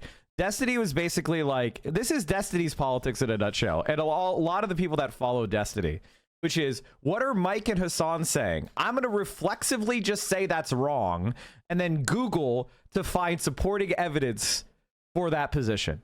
And what ends up happening, the problem with people like Hutch and Destiny is they're so uneducated, they don't know what the sources are that they're pulling up. So they'll say like, Medicare for All is bad. Search Medicare for All bad. And then it pops up America's health insurance plans, a lobbying firm for the health insurance industry, and just read their talking points off the top, right? Or they'll pull up something from the Heritage Foundation, which is they're the authors of Project 2025, right? And they'll just read something from the Heritage Foundation or the Cato Institute or the Manhattan Institute. All these far right think tanks paid for by billionaire dollars to push far-right Republican point of views that are not academic, they are not well-researched, they're propaganda. And they'll use that to go like, look, I found a website that says that Hassan and Mike are wrong. And they will be supporting something that even Chuck Schumer agrees with us on. It'll be some right-wing position, and that's how they operate. It's just, what did Mike say? What did Hassan say? I'm going to react to Hassan because he's got more clout than me. I'll say the opposite, and then I'll look for evidence later. That's how they operate. Once you understand that this is how these commentary YouTuber scum operate, that they're just parasites, the remoras on the political conversation, what Hassan and I are trying to do is provide left-wing political analysis, give you organizing knowledge, create a community to build a political project for change, to educate and enlighten people. We have an actual ideology and a perspective and a goal. They don't have any of that. They're remoras eating our shit. And that's what's so annoying is because unfortunately they have enough attention on them, like Ethan, where they got it from farting in Denny's or proposing to his wife while sitting on the toilet. They got attention from being laughed at on that, or being, saying slurs while playing semi-pro StarCraft like Destiny did, or being a mediocre COD player like Hutch did, right? And doing red versus blue 15 years ago. These fucking losers, they have just enough clout to get attention in the algorithm. And so they get in front of people and they start saying dumb bullshit. And that's what, and so what do you want me to do? Ignore it? The Chief Justice, but what does it say that he felt the need to come out and issue this rebuke of Trump tonight? Hutch justified the Lebanon pager attacks while watching a child recount the attack. Can you imagine if Hamas did the exact same thing as that attack? Can you imagine if Hamas made iPhone bombs and handed them out to IDF soldiers and then detonated them, killing Israeli children and maiming Israeli children? Do you think Hutch would say it was justified? Or American soldiers, right? Let's say that China handed out a bunch of phones to American service members and then detonated them, killing a bunch of American kids. Do you think Hutch would be like, wow, that was so justified? Serious question. And the reason why I draw your attention to that is I don't think we should have rules for thee and not for me, because that creates a fascist world of escalatory violence. I don't want to live in a world of chemical weapons and biological weapons being used. We don't use chemical and biological weapons because we have international agreements not to use them. But logics like Hutch, lead to a necessitating spiral of escalation. Did you know there are a bunch of countries, Latvia, Lithuania, Estonia, and Poland, have just withdrawn from the landmine treaty, the anti-landmine treaty? Because logic like Hutch means that we're going to now have children in those countries and animals wandering onto minefields and being maimed or killed. That just happened today because of the stupidity of these warmongering neoliberal scum. Well, I don't know Roberts all that well. I'm not a great fan of his court, but I think he does understand, I suspect, the danger of a president who does not respect the Constitution of the United States and wants more and more power for himself. It would take 67 senators to remove a judge from the federal bench. That would mean that every Republican would have to vote for it, and I believe 14 Democrats. Have to go into it. It's not going to happen. Okay, period. We don't have to. But what we have to worry about is this movement toward authoritarianism. Trump admires and loves people. He thinks they're great. They're beautiful people when they agree with him. But if you criticize them, you're acting illegally. You should be impeached. You're terrible, etc. You're a left-wing fanatic, whatever he calls people. A very dangerous trend. Look, I don't have to tell anybody that we are living in difficult times. And it's not only this movement toward authoritarianism, it's this movement toward oligarchy, where you have a number of billionaires running the United States government, where you're seeing right now with Musk and others massive attacks against veterans. And the Veterans Administration, they want to lay off some 80,000 people in the VA who provide health care to our veterans, who make sure they get the benefits that they deserve. You're now seeing a massive attack on Social Security. Presumably they want people with disabilities to now walk in to some Social Security office, although they're cutting back on these Social Security offices all over this country. And at the end of the day, Caitlin, in my view, you got a bunch of these oligarchs who want to destroy virtually every program in America that works for working class people, so that you have massive tax breaks to the 1% and the billionaire class. Yeah. And as you may know, I'll be on the road with Alexandria Ocasio-Cortez the next few days, trying to fight back against this horrific set of activities. Yeah, you've been on this anti-oligarchy tour. You've been making stops. I mean, it's really, notable to see the crowds and how many people are showing up. We're showing one of the pictures of you speaking here, and you've been going to all over. I know to Colorado, to Wisconsin, all over the country. I know you have a lot more stops planned next week. French researcher expelled for expressing a personal opinion on the policies pursued by the Trump administration. The French researcher minister expressed concern on Wednesday following the decision by the American authorities. The CNRS researcher was reportedly subjected to random checks upon arrival before his computer and phone were searched. The French government deplored on Wednesday, March 19th, the ban on entry to the United States and subsequent rejection of a French researcher who had come to attend a conference because he had expressed a personal opinion on American research policy. I learned with concern that a French researcher on assignment for the French National Center for Scientific Research who was traveling to a conference near Houston was denied entry to the United States before being expelled. Does Asmongold think this is a good idea so that foreign allies researchers can't disagree with Donald Trump without being banned from the United States? He actually thinks this is a good idea? This is freedom of speech, Asmongold, you dumb bastard? Said Minister of Higher Education and Research Philippe Baptiste in a statement sent to the Agent France Presse. This measure was apparently taken by the American authorities because the researcher's phone contained exchanges with colleagues and friends in which he expressed a personal opinion on the Trump administration's research policy. They read his text messages? They read his text messages not liking Trump, so they banned him from the country? You like this, Asmongold? You like this, Asmongold? According to a diplomatic source, AFP, the incident occurred on March 9th. The space researcher was subjected to a random check upon arrival, during which his work computer and personal phone were searched. The same source also reported that messages discussing the Trump administration's treatment of scientists were found. He was reportedly accused of messages that reflect hatred toward Trump and could be described as terrorism. You fucking scum. This incident comes as since his return to the White House, Donald Trump has made a series of shock announcements targeted at the scientific community, brutal budget cuts, censorship of certain subjects, and subsidized research, etc. Fucking loser. It'll be like, listen, if Donald Trump, by the way, what's good for the goose is good for the gander. I 100% support deporting every conservative from America that's not a citizen.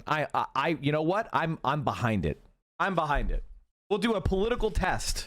Every conservative non-citizen out. We're going to revoke all the visas for the Cuban emigres. Oh, wait. Do you see how this is a ridiculous escalation? How about we just have free speech instead? Wait, is Bernie Sanders meeting Hassan? He'll be in Vegas? Oh, shit. What time is the rally? All right. What you just said about Elon Musk and what Trump are doing now that he's back in power, it's safe to say there's a lot of despair in the country over what Democrats are doing, how they're responding to this. You're an independent, but you caucus with the Democrats. I want you to listen to what happened at a town hall tonight with Democratic Congressman Glenn Ivey. You aren't even working together on a shared strategy. And that is failure. We are not interested in hearing that you are in the minority. We know that. We want you to show some of the backbone and strategic brilliance that Mitch McConnell would have in the minority. Is that what you've been hearing out on the road, Senator? I think there's a lot of discontent with the Democratic leadership, and I think with the entire Democratic Party. And one of the things that I and Alexandria will be trying to do is get people involved in the political process, either as independents or as progressive Democrats, to stand up for a working class in this country, which is being hammered every single day. Real inflation accounted for wages have not gone up in 52 years, while the very richest people have become much richer. Our healthcare system is broken. Our housing system is broken. Our childcare system is broken. We're not making the progress we need to address the climate crisis that we face. And yet the majority of the American people believe that we should have a government that works for them and not the few, which is what we have right now. So I hope we can rally the American people in so many ways to understand the critical moment that we're in and to get them to stand up and fight back, not only against Trump, but in the richest country in the history of the world. We should not be the only major country that doesn't guarantee health care to all people or paid family and medical leave, or have 800,000 people sleeping out on the street. We're the richest country in the history of the world. We can have a government and an economy that works well for all. When it comes to that effort in the Senate, do you think Senator Chuck Schumer is the right person to lead it? It's not. I know everyone's beating up on Chuck, and I strongly disagree with him. Strongly. No one is in the caucus more critical of Schumer than I am. But it's not Schumer. It's the caucus. It's not the caucus. It's the Democratic Party. You got to take a deep breath and understand that you have a Democratic Party. You got a Republican Party, which is owned by Musk. Any Republican who defies Donald Trump will be primaried by Musk, unlimited amounts of money.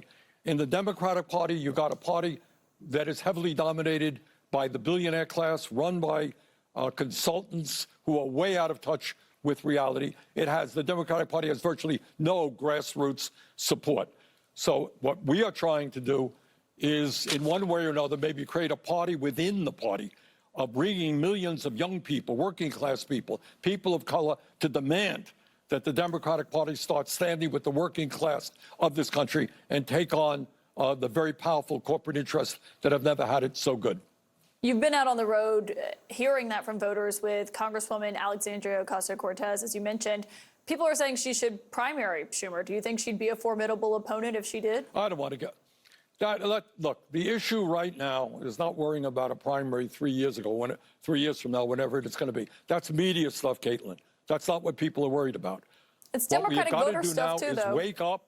What we have got to do now is wake up the American people. The vast majority of the American people do not believe that we should give tax breaks to billionaires and cut Medicaid, cut Social Security, cut veterans programs and nutrition. And our job is to rally the people at the grassroots level, have them run for school board or Congress or the Senate on an agenda that says that we're going to stand up for working class people, not the rich. That's what we've got to do in this moment.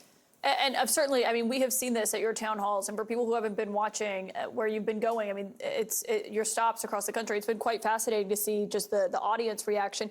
Senator, I do want to ask you, because tonight we have breaking news that President Trump has fired the 2 Democratic members of the Federal Trade Commission. Usually the president's party has 3 seats. The opposing has 2 on that board. No. Do you believe that move is illegal? Yeah. I mean, he tried to get rid of the National Labor Relations Board people as well. Look, this is the guy, as I just mentioned a moment ago. He happens not to believe in the rule of law, not to believe in the Constitution, and he will try to exercise his power in any and every way. And the American people have got to stand up and stop him. Senator Bernie Sanders, always appreciate your time, and thanks for taking time out of the tour to join us here on CNN. Oh, boy. Bill Williams posted a preview of his investigation of Patriot Fund opening a Nazi trading center in East Tennessee. Link is a Discord. There's no fucking... I mean, where are they getting the money for this? Where the fuck are they getting the money for this? This is billionaire supported. Oh shit, chat. The Terminators are coming. Gavin Newsom is sending burner phones to tech CEOs? California Governor Gavin Newsom wants tech executives to know they can call him if they're ever in a pinch. Political leader has been sending a prepaid, inexpensive cell phone, commonly known as a burner, for those of you who haven't seen The Wire or Better Call Saul, to tech executives across the state. The phones have been sent to 100 different CEO and come with the Newsom's number as well as a personalized note. If you never need anything, I'm a phone call away. This is absolutely... I mean, okay, I'm going to try not to be too extreme. I think he should be arrested on suspicion of corruption and extradited to Shanghai. It seems like only the Chinese Communist Party of China understands how to punish corruption. There seems to be the only state that knows how to do it. Extradite Gavin to China. Oh yeah, we didn't read this yet, so I wanted to read this. Letter from a Palestinian political prisoner in Louisiana. My name is Mahmoud Khalil, and I am a political prisoner. I am writing to you from a detention facility in Louisiana where I wake to cold mornings and spend long days bearing witness to quiet injustices underway against a great many people precluded for the protections of the law. Who has the right to have rights? It is certainly not the humans crowded into the cells here. It isn't the Senegalese man I met who has been deprived of his liberty for a year, his legal situation in limbo, and his family an ocean away. Hey, who was president a year ago?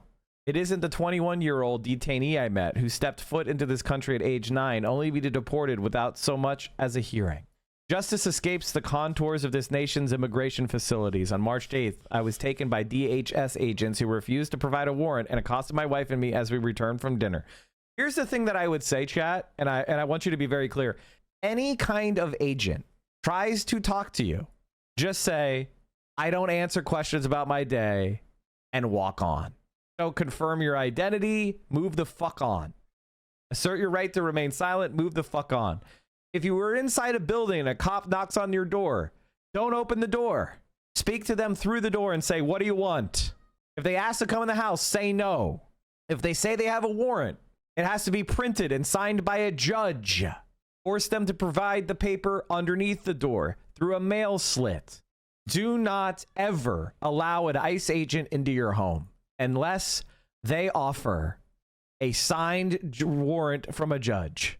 Go and look what warrants look like. They made the mistake of cooperating, and they were able to catch him without a warrant signed by a judge because no such warrant would have been signed. Now, I'm not victim blaming. I'm just saying they were kidnapped without judicial authorization. I had no idea if she would be taken to since the agents had threatened to arrest her for not leaving my side. DHS would not tell me anything for hours. I did not know the cause of my arrest or if I was going to face immediate deportation. At 26 Federal Plaza, I slept on the cold floor. In the early morning hours, agents transported me to another facility in Elizabeth, New Jersey. There, I slept on the ground and was refused a blanket despite my request. My arrest was a direct consequence of my exercising my right to free speech as I advocated for a free Palestine and an end to the genocide in Gaza, which resumed in full force Monday night. With January's ceasefire now broken, parents in Gaza are once again cradling two small shrouds, and families are forced to weigh starvation and displacement against bombs. It is our moral imperative to persist in the struggle for their complete freedom. I was born in a Palestinian refugee camp in Syria to a family which has been displaced from their land since the 1948 Nakba. I spent my youth in proximity to yet distant from my homeland. Being Palestinian is an experience that transcends borders. I can see in my circumstances similarities to Israel's use of administrative detention, imprisonment without trial or charge, to strip Palestinians of their rights. I think of our friend Omar Khatib, who was incarcerated without charge or trial by Israel as he returned home from travel. I think of Gaza hospital director and pediatrician Dr. Hussam Abu Safia, I think is how you say it, or Sophia, I don't know how to pronounce words, who was taken captive by the Israeli military December 27th and remains in an Israeli torture camp today. For Palestinians, imprisonment without due process is commonplace. I've always believed that it is my duty not only liberate myself from the oppressor, but also to liberate my oppressors from their hatred and fear. I will say this, chat, that there is one surefire way to liberate oppressors from fear. My unjust detention is indicative of the anti-Palestinian racism that both the Biden and Trump administrations have demonstrated over the past 16 months as the U.S. has continued to supply Israel with weapons to kill Palestinians and prevent international intervention. For decades, anti-Palestinian racism has driven efforts to expand U.S. laws and practices that were used to violently repress Palestinians, Arab Americans, and other communities. That is precisely why I am being targeted. While I await legal decisions that hold the futures of my wife and child in the balance, those who enabled my targeting remain comfortably at Columbia. Presidents Shafik, Armstrong, and Dean Yari Milo laid the groundwork for the U.S. government to target me by arbitrarily disciplining pro-Palestinian students and allowing viral doxing campaigns based on racism and disinformation to go unchecked. Columbia targeted me for my activism, creating a new authoritarian disciplinary office to bypass due process and silence students criticizing Israel. Columbia surrendered to federal pressure by disclosing student records to Congress and yielding to the Trump administration's latest threats. My arrest, the expulsion or suspension of at least 22 Columbia students, some stripped of their BA degrees just weeks before graduation, and the expulsion of SWC President Grant Minor on the eve of contract negotiations are clear examples. If anything, my detention is a testament to the strength of the student movement in shifting public opinion toward Palestinian liberation. Students have long been at the forefront of change, leading the charge against the Vietnam War, standing on the front lines of the civil rights movement, and driving the struggle against apartheid in South Africa. Today, too, even if the public has yet to fully grasp it, it is students who steer us toward truth and justice. The Trump administration is targeting me as part of a broader strategy to suppress dissent. Visa holders, green card carriers, and citizens alike will all be targeted for their political beliefs. In the weeks ahead, students, advocates, and elected officials must unite to defend their right to protest for Palestine. At stake are not just our voices, but the fundamental civil liberties of all.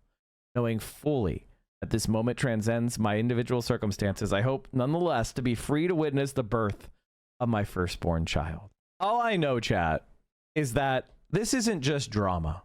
This isn't just a disagreement on an issue. This is the question of whether the United States of America will maintain the concept of freedom of speech, whether we will ever have a democracy or freedom for the human race, or whether the human race will descend to barbarism and war and death. It's not drama. It's not an exaggeration. And right now, a lot of Americans are sitting comfortably and they feel like the harm that they're causing will not end up back at their doorstep. I assure you it will. And what we sow, we will reap. I have a hard time believing that anybody, and look at what's happening at Gaza, who is not a depraved sociopath and do anything but react with disgust and outrage. All right, everybody, that's going to be it for me today. Hope you enjoyed the stream. Thank you so much. Hope it was at least edifying for you. Appreciate all the support. I'm going to send y'all over to VO. Thanks for hanging out. I'm going to see what I could do with this, with the Bernie stuff. I appreciate all of you. Stay safe out there. Solidarity forever, my friends. And free Palestine. Stand up, all victims of oppression, for the tyrants fear your might. Don't cling so hard to your possessions, for you have nothing if you have no rights. So come, brothers and sisters, for the struggle carries on. Listening to Mike from PA unites the world in song. So come and rally, for this is the time and place. Join the Central Committee and unite the human race.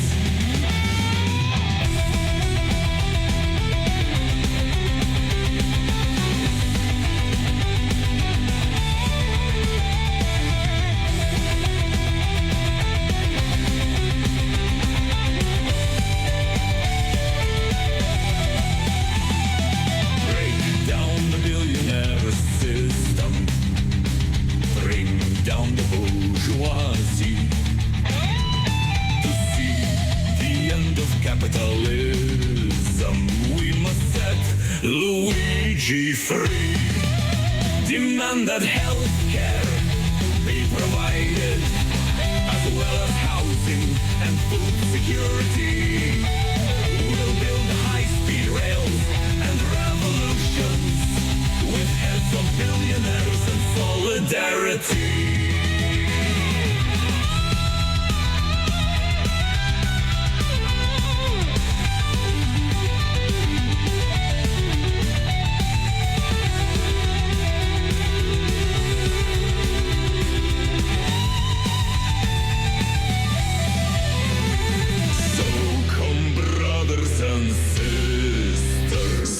Through this struggle we'll carry on. A gift up to Central Committee is one step closer to righting the wrong. So comrades, come and rally, and remember that Hedge owes Mike $1,500 because Mike was